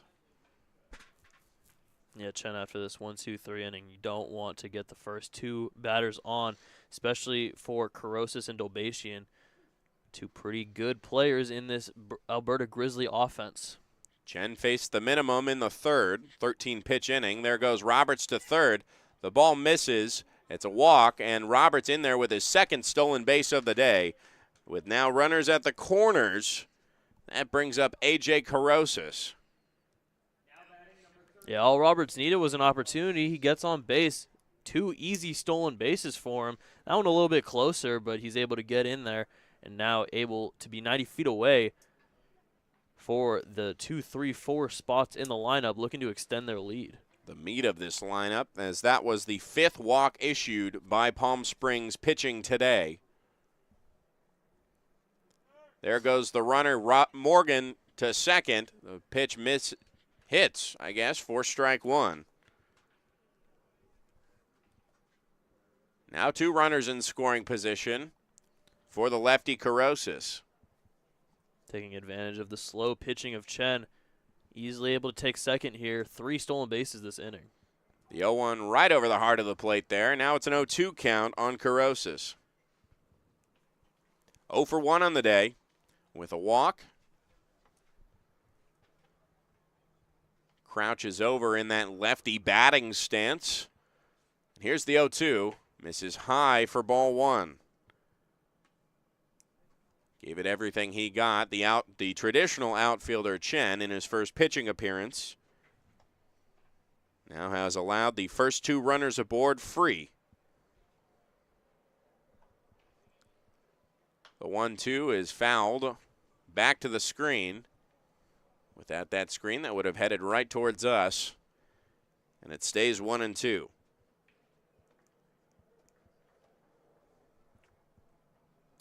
Trying to put a clamp here, but there's no outs. The Grizzly have a chance to tack on some insurance runs. The 1-2 swung on and missed. It's in the dirt. They'll throw down to first in time for the strikeout and the first out of this bottom of the fourth. It's a big strikeout from Chen. Able to get Carosa swinging. He's the only lefty in the lineup. But now he has to face another big hitter in Braden Dolbatian, who already has 3 RBIs on the day. The second strikeout from the power pitching arsenal. As there's another power pitcher in the bullpen right now. It's Nolan Macabrota, new to the team as of today. The first pitch called strike one on Dolbatian, who has run these counts full in his first 2 at-bats. And like you mentioned, 3 RBIs on the day so far.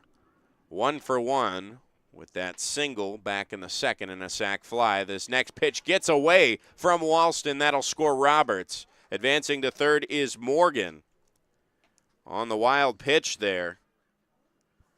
And the run plates, it is 5-2 Grizzly. Yeah, that one just in the dirt, a little slower. It goes really high up there. Preston Walston not able to do really anything about that as it gets to the screen. A chance to get a 6th if he can poke it somewhere. The 1-1 to Dolbatian. Hits inside and low. And it's a 1-2 count. He's getting some good pitches, but that lower inside spot is not really one that Dolbatian is looking on for right now. The 1-2. This one off the end of the bat into right center, fairly deep. Mabin settles under it. That'll score a run. Morgan heads into home plate standing up. It's 6-2 now in favor of the Alberta Grizzly. Another RBI for Dolbatian, his 4th on the day. And that brings up Matthew Fabian with bases clear and 2 outs. Yeah, another great piece of hitting from Braden Dolbatian. He's hitting the ball hard today. Second sac fly, able to get some good productive outs, as well as that 2 RBI single. As you mentioned, 4 RBIs now on the day. He's really been carrying the offense. Fabian takes a fastball in there, misses for ball 1. That was a good pitch there by Chen. 1 for 2 on the day so far, with a pulled single down the line. The righty takes strike 1 on another fastball there.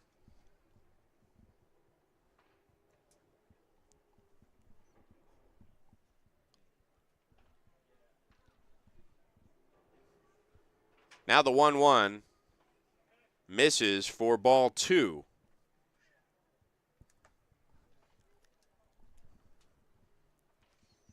Two outs here. The Grizzly now up by 4 over the Palm Springs Power. Grizzly really looking to get back into the win column. This one hit high in the air towards shallow left center. And Mabin will make the grab for out number 3. 3 straight retired, but 1 run comes across on the wild pitch. And another one on the sac fly.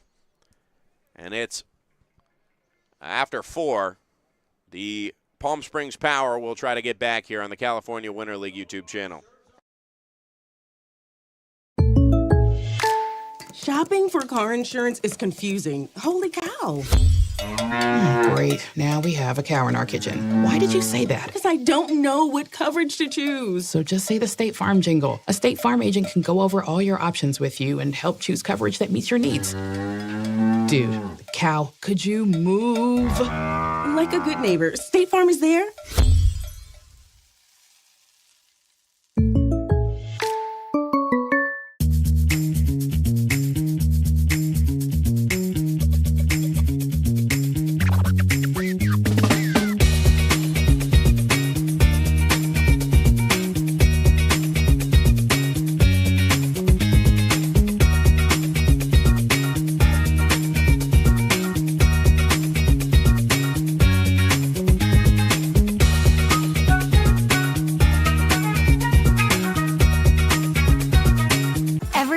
Good things come in threes, like our eat, drink, and play combo for just $19.99. Maybe the saying should be good things come in 19.99s.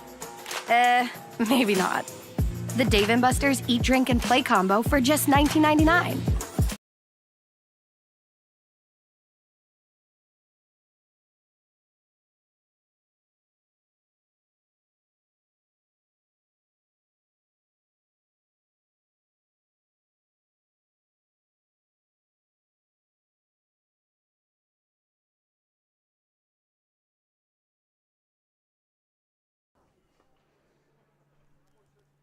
Into the 5th inning we go.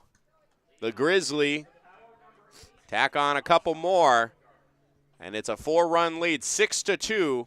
Grizzly over the Power.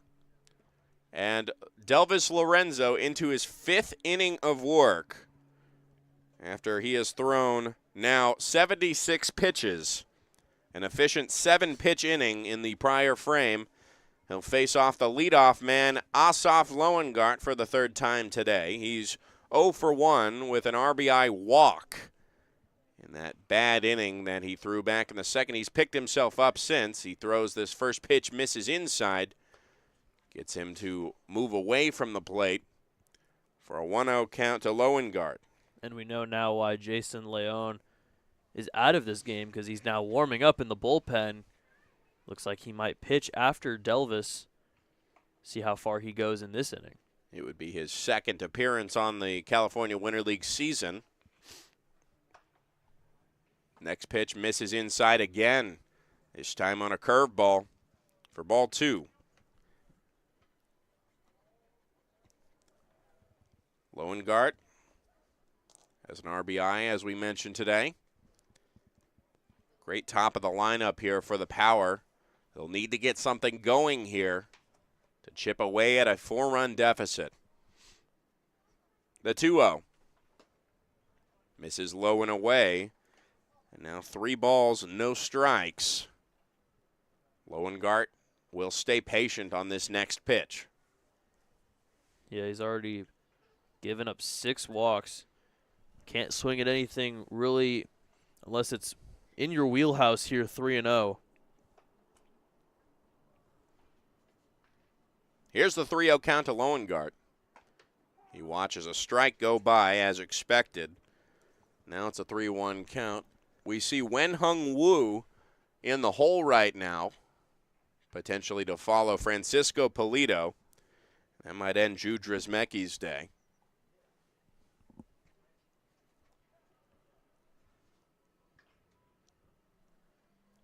Here's the hitter's count. A big swing and a miss. Looked like a fastball out of the hands of Lorenzo. Fooled Loengart as he chased up and in on a 79-mile-per-hour changeup. And it's a full count.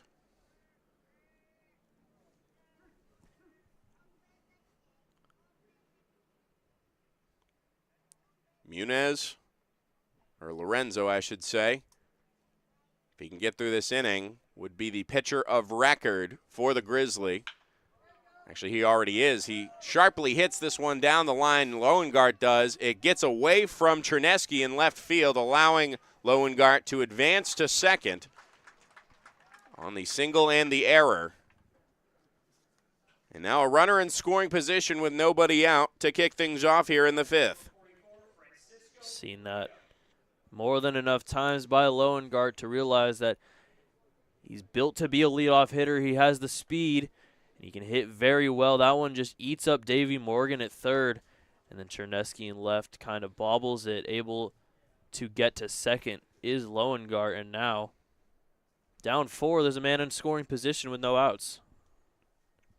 That man in scoring position could be scored by Francisco Polito. 0 for 1 on the day so far. First pitch and off-speed hit into the ground in front of Lorenzo. He'll grab it and throw to first. Advancing to third on that ground out is Loengart. 90 feet away now for the pinch hitter, number 9, Wen Hung Woo. Bit of a swinging bunt there for Polito. Able to advance the runner to the third.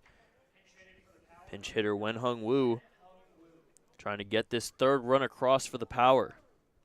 Wen Hung Woo coming in here in the top of the 5th. 1 for 4 on the season, a couple RBIs. 0 for 2 in his last game with a strikeout.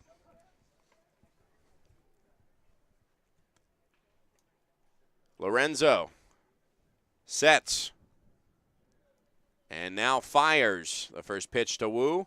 It hits at the knees on the fastball there, 80 miles per hour.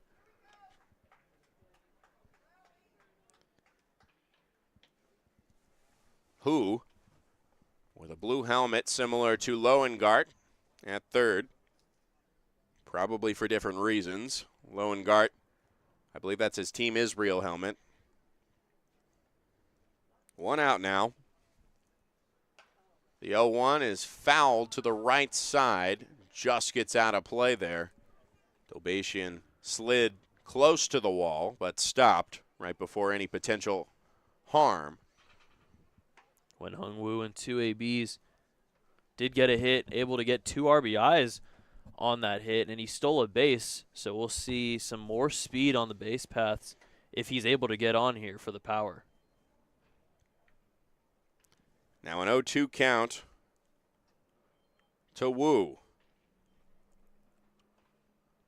There's a swing and a miss, a 1-2-3 ends his first at-bat here. And now 2 outs. That being the 4th strikeout of the day for Lorenzo.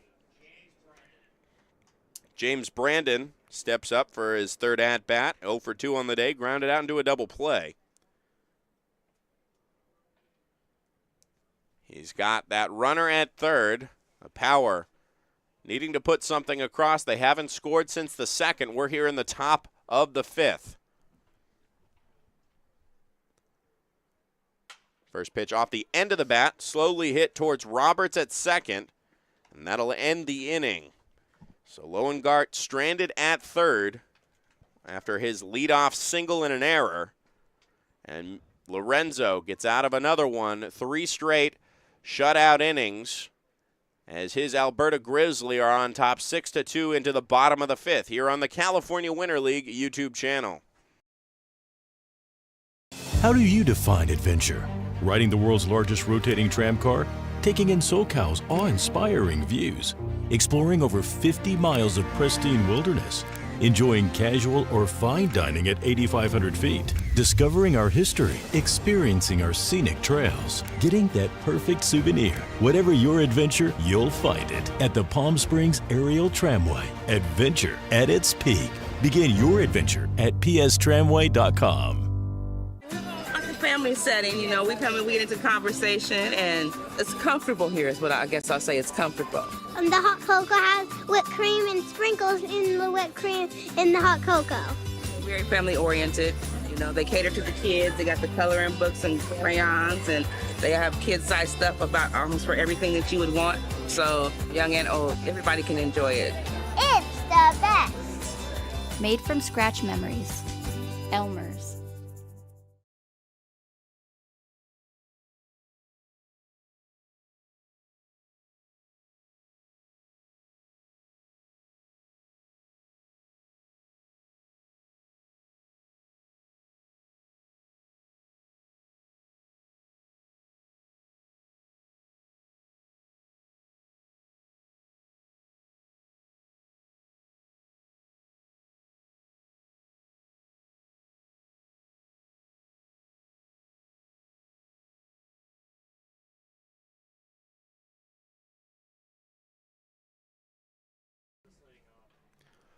bottom 5. And looks to be a pinch hitter to kick things off for the Grizzly, who are in charge 6-2. It'll be Thomas Petrosino. Petrosino coming in to end Pete Baker's day in the DH spot. Hits this one on the ground towards short. O'Hara grabs it and fires to first for a quick out number 1. New pitcher on the mound, Nolan Macabrota, who has spent a lot of time on the Bombers. He's being borrowed right now today for the Power, repping his new number 49, the left-handed pitcher.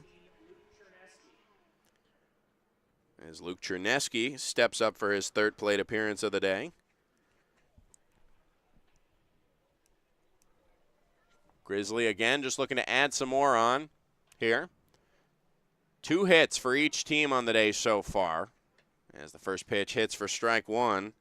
Nice fastball there by Macabrota.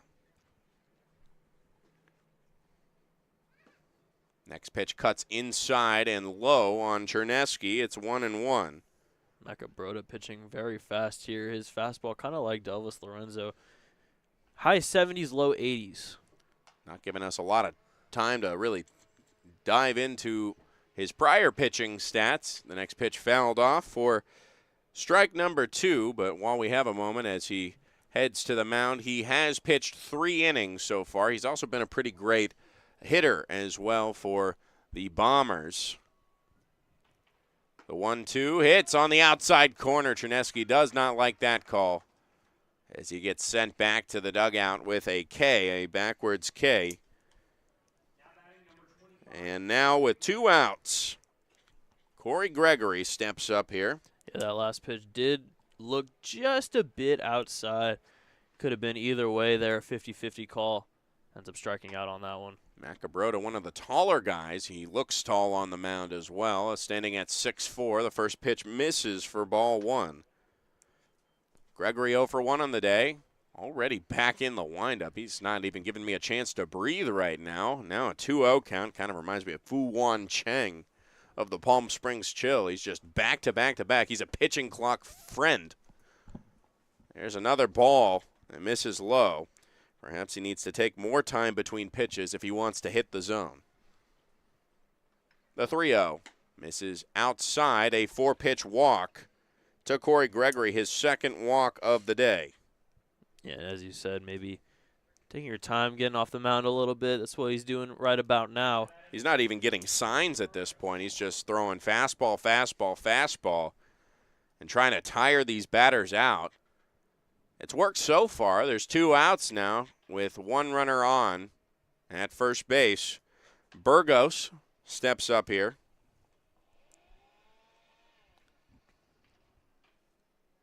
Quickly coming around to retrieve some gear from Corey Gregory. That appears to be somebody on the bench of the Grizzly.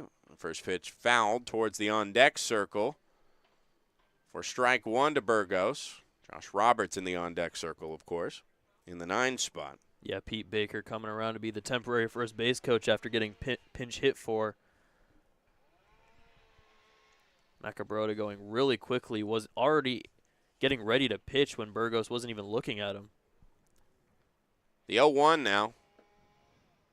This one misses somewhere outside for ball 1 on the changeup there. Took a lot off of it. 2 outs, 1 on. This one hits a beautiful diving stop by Loengart. Grabs this one in the air for out number 3. That's a web gem there. That ends the inning. Facing 4, Macabrota gets out of it and keeps the line intact right now for the Power. He'll need some run support. They're still down by 4. Heading into the 6th inning here. 6-2 the score in favor of the Grizzly on the California Winter League YouTube channel. Whether you're building, landscaping, renovating, refreshing, or simply researching, Rent the right size tools for your size jobs. In store, online, or in app at Sunbelt Rentals, where tools rule.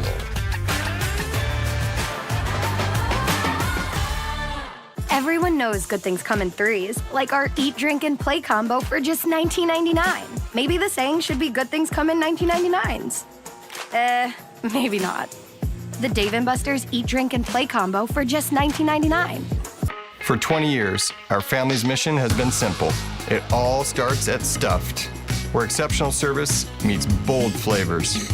Every crust, a masterpiece. Cocktails crafted to perfection in an atmosphere that brings family and friends together. Stuffed pizza, dine-in or takeout. Savor and enjoy at our 2 locations. Quality, service, family legacy, it all starts at Stuffed.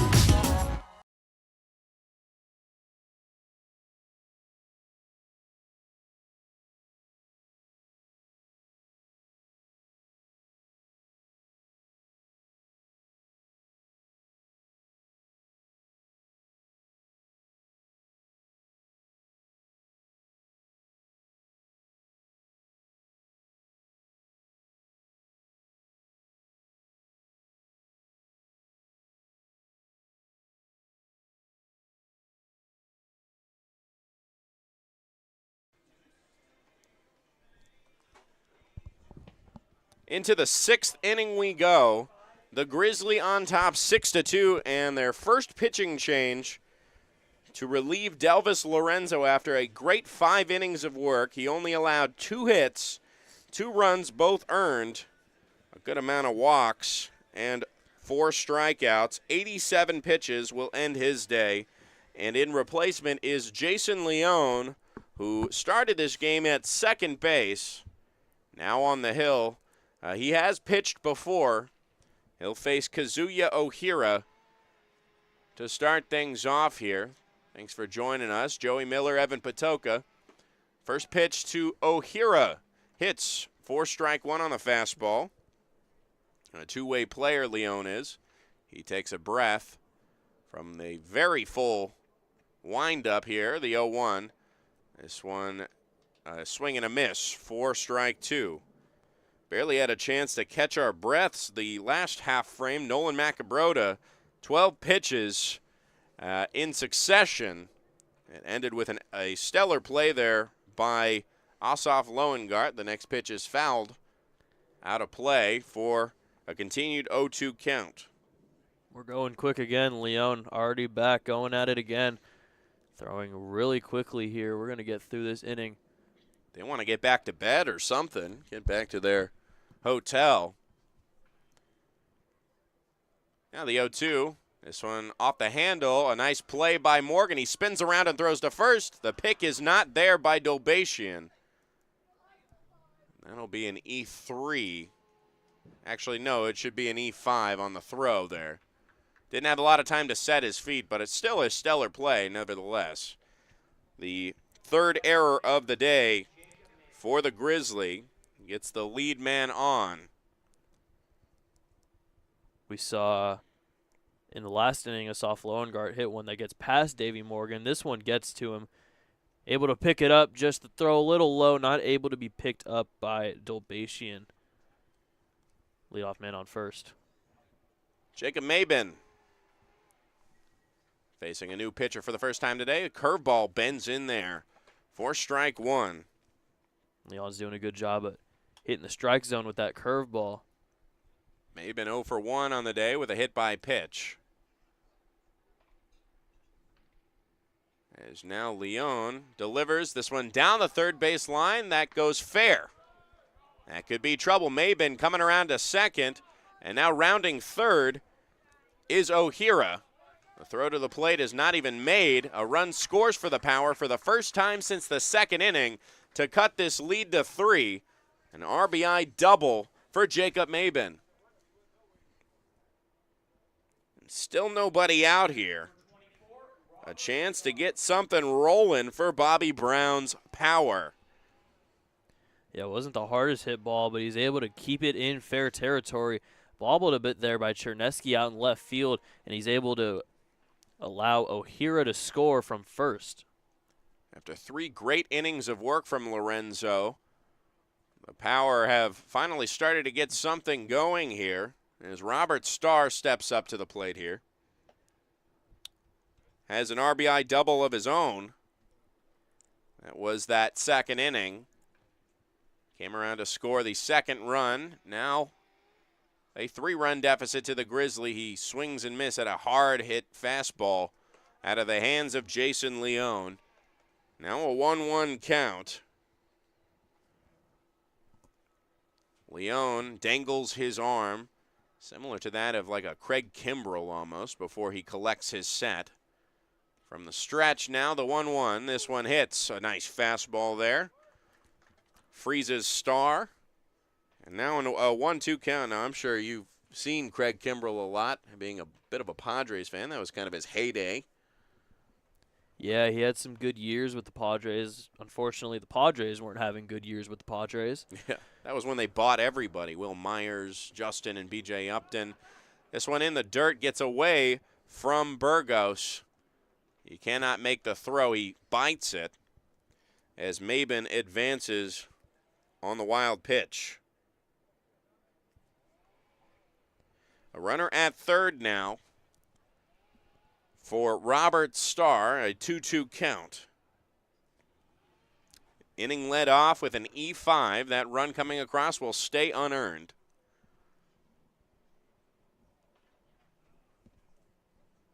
Here's the 2-2. This one fouled back to the right of our press box here at Palm Springs Stadium. Still 2-2. First good battle we've seen here in a couple innings. Robert Starr able to foul that one off. Keep it at 2-2. 85 on the fastball from Jason Leone. He's really upping his velocity a little bit now. Something you don't see from a lot of second basemen. This next pitch in the dirt gets away from Burgos, but holding him at third is the batter Starr, saying don't go, don't go. It's a full count now with no outs here. Breeze starting to push inwards into the press box right now. Prior to this, really no breeze to speak of. A lovely morning on this Thursday. Next pitch hits outside. Froze Starr on a nice pitch, cutting across on this righty-to-righty matchup, a backwards K.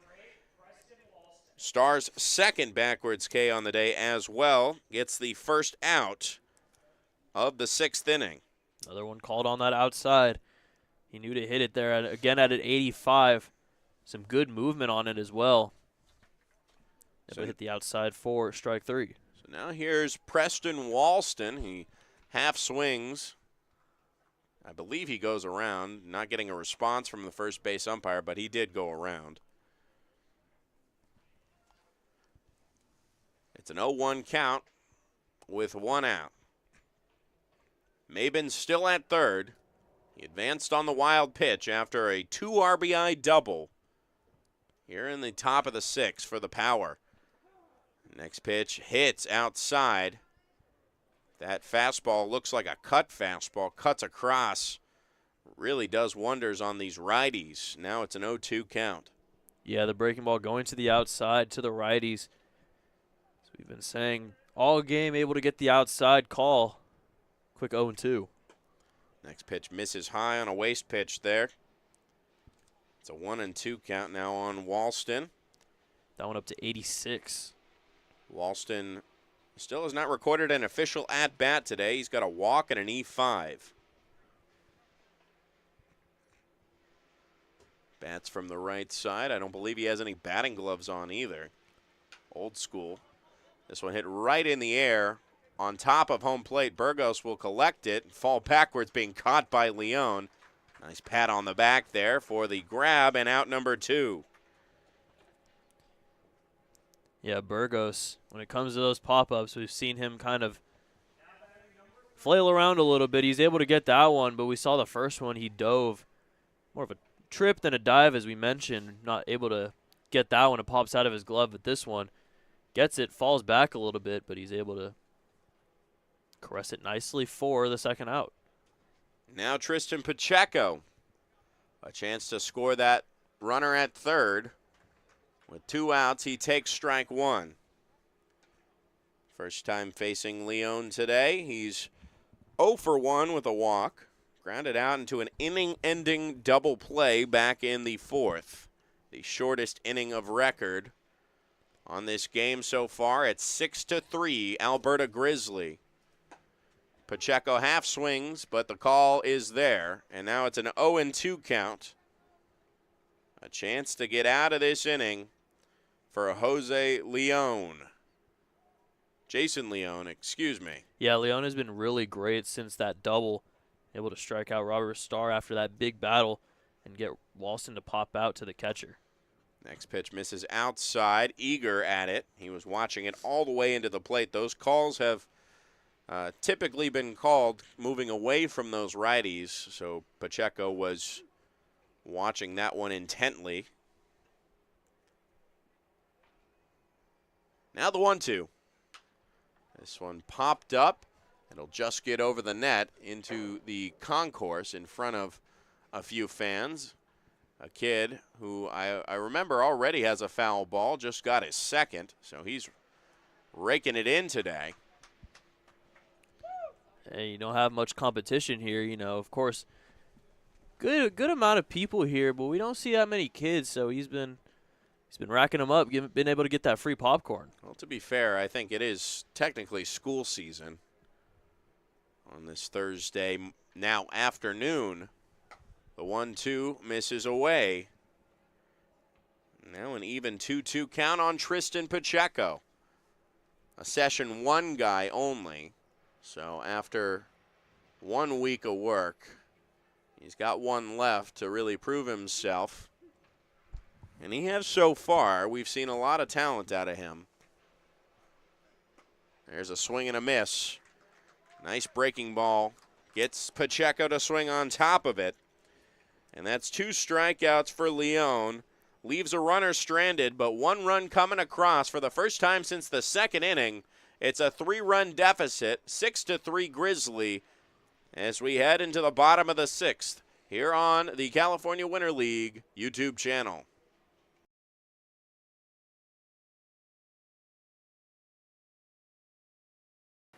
Quality first. It's quite a philosophy to live by. But world-class ingredients are the foundation of great meals. And we wouldn't have it any other way. At Kaiser Grill in downtown Palm Springs, we believe you deserve the best. So whether it's dinner for 2 or a celebration with 200 friends, quality is our promise to you. Because quality is king. Quality is Kaiser.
Into the bottom of the 6th, the Alberta Grizzly on top 6-3. They allowed a run to plate, an unearned one in the top of this inning. That cut it down to 3. Grizzly will take their next at-bats against the 4th pitcher that they've seen today. On the mound now is Hangchuan Yen, and traditionally a fielder. He will take his first appearance on the mound for the Power, ending the quick-working Nolan Macabrota's day after only 1 inning. Typically, around this time, we see 1-inning appearances throughout the rest of this game from Bobby Brown. First pitch misses low for ball 1 to Josh Roberts. Next pitch hits on the corner for strike 1 at 67 miles per hour. Macabrota in that 1 inning of work. Only 1 walk, 1 strikeout, no hits to speak of. This one up the middle, that'll get through into center field. Roberts rounds first with a leadoff single.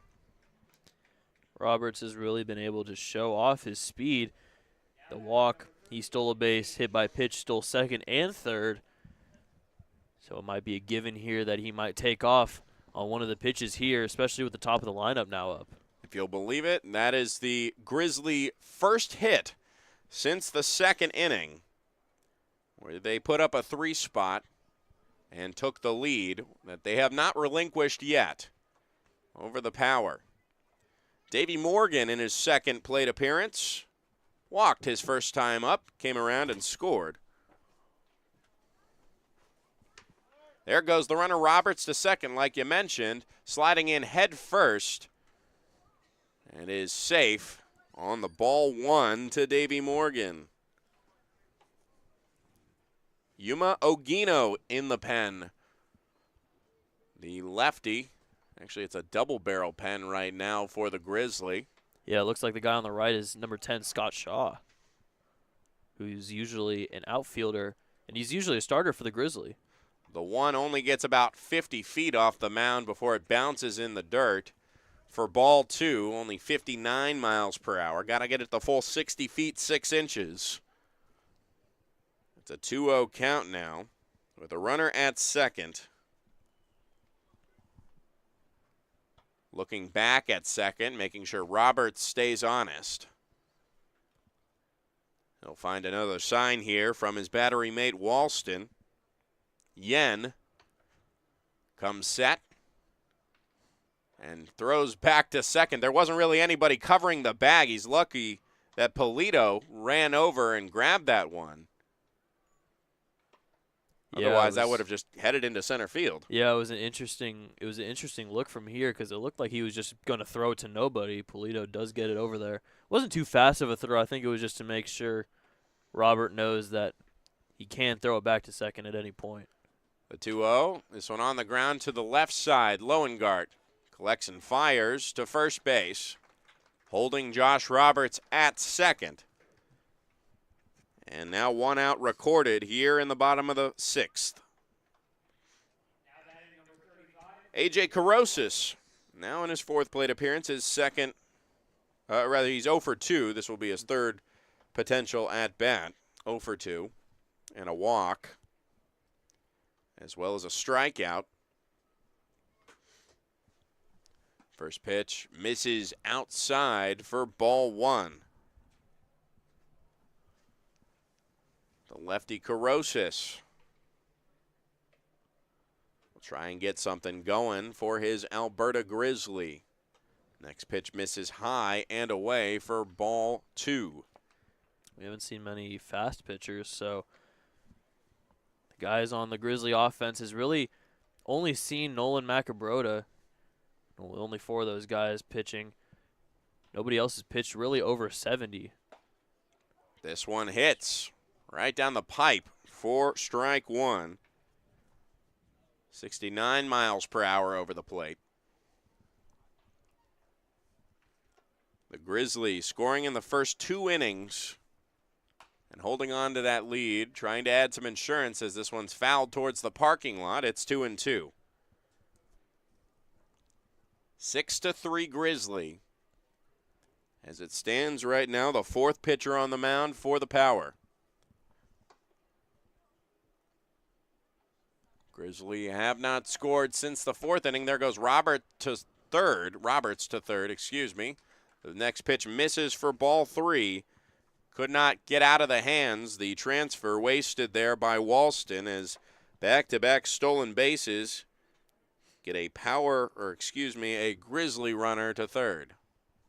Some really good base running. That's 5 stolen bases in this game for Roberts. Big game there as the 3-2 misses. And Carosis aboard for the 2nd time today with a walk. Runners at the corners with one out. A chance at a double play now. Braden Dolbatian, who has 4 RBIs on the day so far, including a 2 RBI single back in the second. A couple sac flies. He could get himself another one and just continue his monster day so far. Dolbatian looks on to this new pitcher. Misses upstairs, popping up to his feet as Walston has no throw, no contest to A.J. Carosis, who steals second easily. Good job from Carosis taking the double play out of order. As you said, yeah, Braden Dolbatian can get his third sacrifice fly here, especially with the speedy Roberts at third. Or just hit it somewhere and get a couple as he takes strike one. A 1-1 count on Dolbatian. He's worked up a lot of counts. He's had 2 full counts. And he's typically brought it to 2 strikes at some point in his plate appearances today. The next pitch sails outside for ball 2.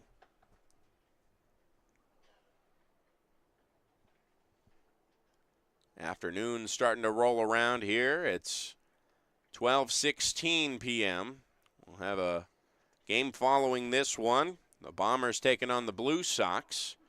As there's strike 2, Dolbatian watches that 69-mile-per-hour pitch go by.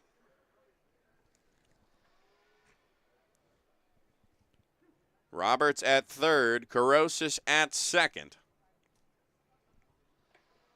This one hard hit through the hole on the left side. That'll score Roberts. Carosis will be held up at third as the throw in. A nice one there by Pacheco. Holds one. But now a 7-3 lead on the RBI single by Braden Dolbatian, his 5th on the day. Just continues to lambaste these power defensive men. We've seen in the past that one game can decide if you get a contract offer or not. This is a career game for Dolbatian. 5 RBIs, now 7 on the year. He's been carrying this offense, and he's the reason they're winning right now, 7-3. This first pitch to Fabian is up the line on the left field side. It goes foul. Fabian 1 for 3 on the day so far. Got one up the line back in the second. It wasn't hard hit, but it did the job. And that big inning for the Grizzly. 1 inning for each team in this 6th frame. An off-speed misses outside for ball 1. Runners at the corners now for the Grizzly, who now lead by 4. 2 hits this inning already. That ties the Grizzly for the most that they've seen. And here's a third. That falls into left field. Fabian gets himself an RBI single. Dolbatian advances to second. And now it's 8-3. A 5-run lead for the Grizzly. Some good hitting here against Chen. He's throwing a little slow, throwing it down the middle. They've been able to see those slow pitchers pretty much all the time here in this game, except for Macabrota. First pitch to Petrosino, who came in the bottom of the 5th. Takes a ball 1 from Yen. Back-to-back RBI singles for the 2 men of the Grizzly who stand aboard here. A half swing and a miss on a pitch with a good amount of break there at 57 miles per hour. Petrosino, 10 ABs, 7 strikeouts. Would be great to get his first hit here of the season. He takes the next one high for ball 2. 3 hits now in this frame. The most hits we've seen in any half frame. There goes Dolbatian towards third. Not aware was Yen. He'll get in there safely. It looks like a balk is issued. So it will not be a stolen base. However, the mistake there gets 2 more runners in scoring position for the Grizzly. And a big one potentially at that. Those big innings can really kill you. Yeah, Dolbatian doing everything, even on the base pass. Was halfway to third just running would have made it in safely even without the balk, but the balk just makes it worse for Yen. The 2-1 hits on the curveball inside and at the knees for strike 2. Petrosino grounded out to short in his first at-bat. The 2-2 misses just high and away. That was a good pitch there by Yen. And the count runs full with 2 outs. Only using the slow breaking ball to Petrosino. Here's the payoff pitch. It's hit right back up to Yen. He'll check on the runner at third. Underhand on to first to Brandon for out number 3.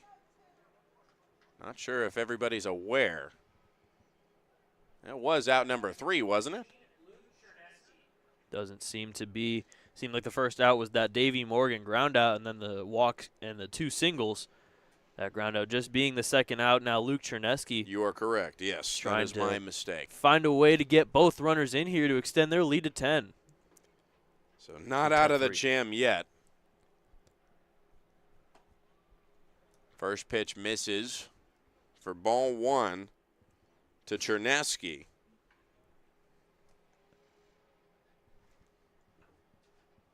Two runs have come across for the Grizzly. Next pitch just out of the reach there. Chernesky gives it a half-hearted swing. And it's strike 1, a 1-1 count on Chernesky. 2 strikeouts on the day today. 0 for 3 heading into this at-bat. Yeah, Luke Chernesky, the only starter in this lineup to not reach base today. This one hit into left field. That'll get down. 1 run comes across. The throw in from Pacheco will not be in time. 2 runs come across. A 2 RBI single from Luke Chernesky to save his day. That's 3 RBI singles in this inning alone. All coincidentally to left field. Tristan Pacheco's been getting his work cut out for him this inning. As now the score is 10-3 Grizzly. 2 outs here. Corey Gregory steps up here with a runner at first now. There goes the runner, Chernesky, to second. The pitch misses. The ball gets well away into center field. Getting up to his feet right now is Chernesky. He did not pop up in time. Everybody's running on these power relievers right now. Yeah, and that's what happens when you have pitchers that move a little slowly. I mean, we saw Macabrota move with some real speed, able to probably throw off base runners. He only got the 1 on the walk, though. But they've been running wild on these guys. Next pitch misses high again out of the hands of Yen. It's a 2-0 count. Every single at-bat Corey Gregory has had has run to 3 balls and an indeterminate amount of strikes. He's got 2 walks today because of it. Next pitch misses low, a 3-ball count. It caroms away from Walston, allowing the runner to advance on another wild pitch. Chernesky to third. Just like you said, another 3-ball count for Corey Gregory. He walked on 4 pitches in his last AB. He was able to fight off a few in his at-bat in the third for an 8-pitch AB. See what happens here on 3-0. Wanting to end this inning soon. 4 runs have come across for the Grizzly. There's a strike right over the heart of the plate at 65. Gregory was not willing to swing on a 3-0 count. A smart move there. The 3-1 misses high, and there's his 3rd walk of the day. Corey Gregory getting his on-base percentage up. And now with runners at the corners, it looks like they'll go to the pen. They're looking into right field right now. We'll see who comes in next. We'll step aside and tell you who that is. That ends Yen's day. And it's 10-3 with 2 outs here in the bottom of the 6th. Here on the California Winter League YouTube channel.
Bobby Brown trying to cut things here as a big inning for the Alberta Grizzly have expanded on their lead now by 7. It's 10-3 in the bottom of the 6th with 2 outs.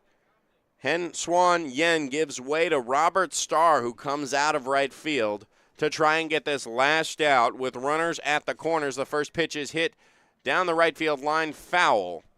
On the first pitch to Anthony Burgos, the 9th batter of the 6th, bottom of the 6th here. And for Robert Starr, he comes in, gets replaced by the second baseman Francisco Polito, and replacing Polito's spot at second base, it will be Wen-Hung Woo, who we saw take over the DH spot for Jude Drzemecki earlier in this contest. Next pitch gets away outside to Burgos, and it's a 1-1 count. Robert Starr, only 1 inning of relief. He did walk a batter, but didn't end up giving up any runs. 1-1 now, a big swing and a miss. Blew it by him there at 79 miles per hour. And it's 1-2 on Burgos. Yumo Gino not working in the Grizzly bullpen anymore. It looks like it's just going to be Scott Shaw. 1-2 is fouled off left side. Stays 1-2. And for Yen, 4 hits on just 2/3 of an inning. All 4 runs have come across on his effort, and the 2 runners aboard right now are still his men. And hoping to lower that ERA, that will bump up a little bit after this experience, will be Robert Starr. It's hit right up the middle over Starr's head and funneled by O'Hara, who will step on the second base bag and finally retire the side on that 6 unassisted fielder's choice. And that leaves 2 stranded. 10-3 your score after 7. We'll send it to the top of the 7th where they'll look to close things out here. The Grizzly lead the Power here on the California Winter League YouTube channel. There's something winning in the Agua. Catch all the action at 360 Sports at Agua Caliente Casinos. Watch your favorite teams on our giant wraparound screens. See live scores on the LED sports ticker. Win big with our bar top games and enjoy great twists on bar food favorites. And with 3 premier casino locations, 360 Sports is the ultimate fan experience. For more information, visit aguacalientecasinos.com.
Top 7, the Alberta Grizzly in line right now to potentially get their 2nd win of the California Winter League season.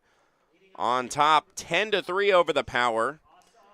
The Power will send up the top of their lineup against the Grizzlies' 3rd pitcher of the game, Scott Shaw, a hitter-pitcher, two-way player from the right side of the mound. He'll face Asaf Loengart, who will try and just get the ball rolling here. He's tried in today's game. He takes the first pitch for strike one. Had himself a single and an error that led off the 5th inning, but the following 3 could not get it going for him. Next pitch misses high and away, gets Burgos to pop up for ball 1.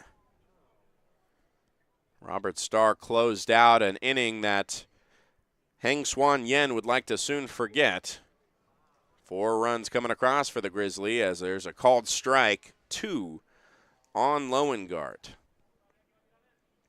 Jason Leone, the middle pitcher for this Grizzly pitching trio today that we've seen. 23 pitches in that 1 inning. Next pitch gets away, and it's a 2-2 count right now. Delvis Lorenzo really looking like the player of the game so far. He had an excellent 5 innings. He's in line for the victory right now. Curveball misses away, and now it's a full count on Asaf Loengart. Yeah, besides that 2nd inning, Delvis Lorenzo really did a good job. You know, he walked a few guys. Everything just coming in that 2nd inning, he was able to really take care of business, though. There's a swing and a miss, and Scott Shaw rung him up for out number 1. And just 2 outs away from the Grizzly 2nd win of the season. Francisco Polito steps up to the plate. The second baseman turned right fielder as of last inning. He is 0 for 2 on the day so far. He takes the first pitch for strike 1. Fouls that one off. Able to get that breaking ball. First one we've seen from Scott Shaw. The 1-1 is fouled off again. That'll head towards the trainer's tent for strike 2. Scott Shaw trying to make quick work and get us rolling into the 2nd game. That'll be called by Mr. Patoka here. It'll be a matchup between the Bombers and the Blue Sox.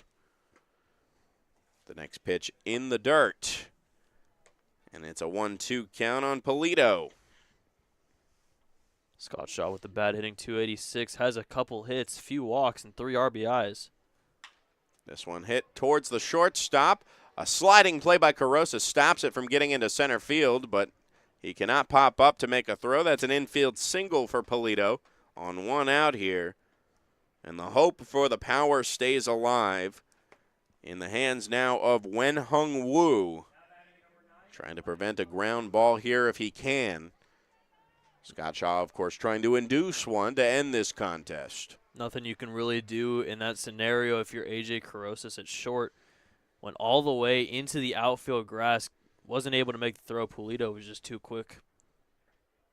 Wu struck out his only at-bat of the day prior to this. He takes the first pitch high for ball 1. That at-bat, one of the 4 strikeouts of the day for the starter, Delvis Lorenzo, as he takes a fastball right down the heart of Main Street for strike 1.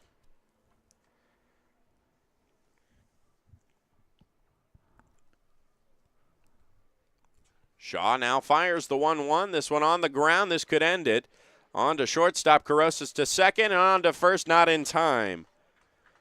The fielder's choice gets the front man on the 6-4. But now with 2 outs, brings up James Brandon.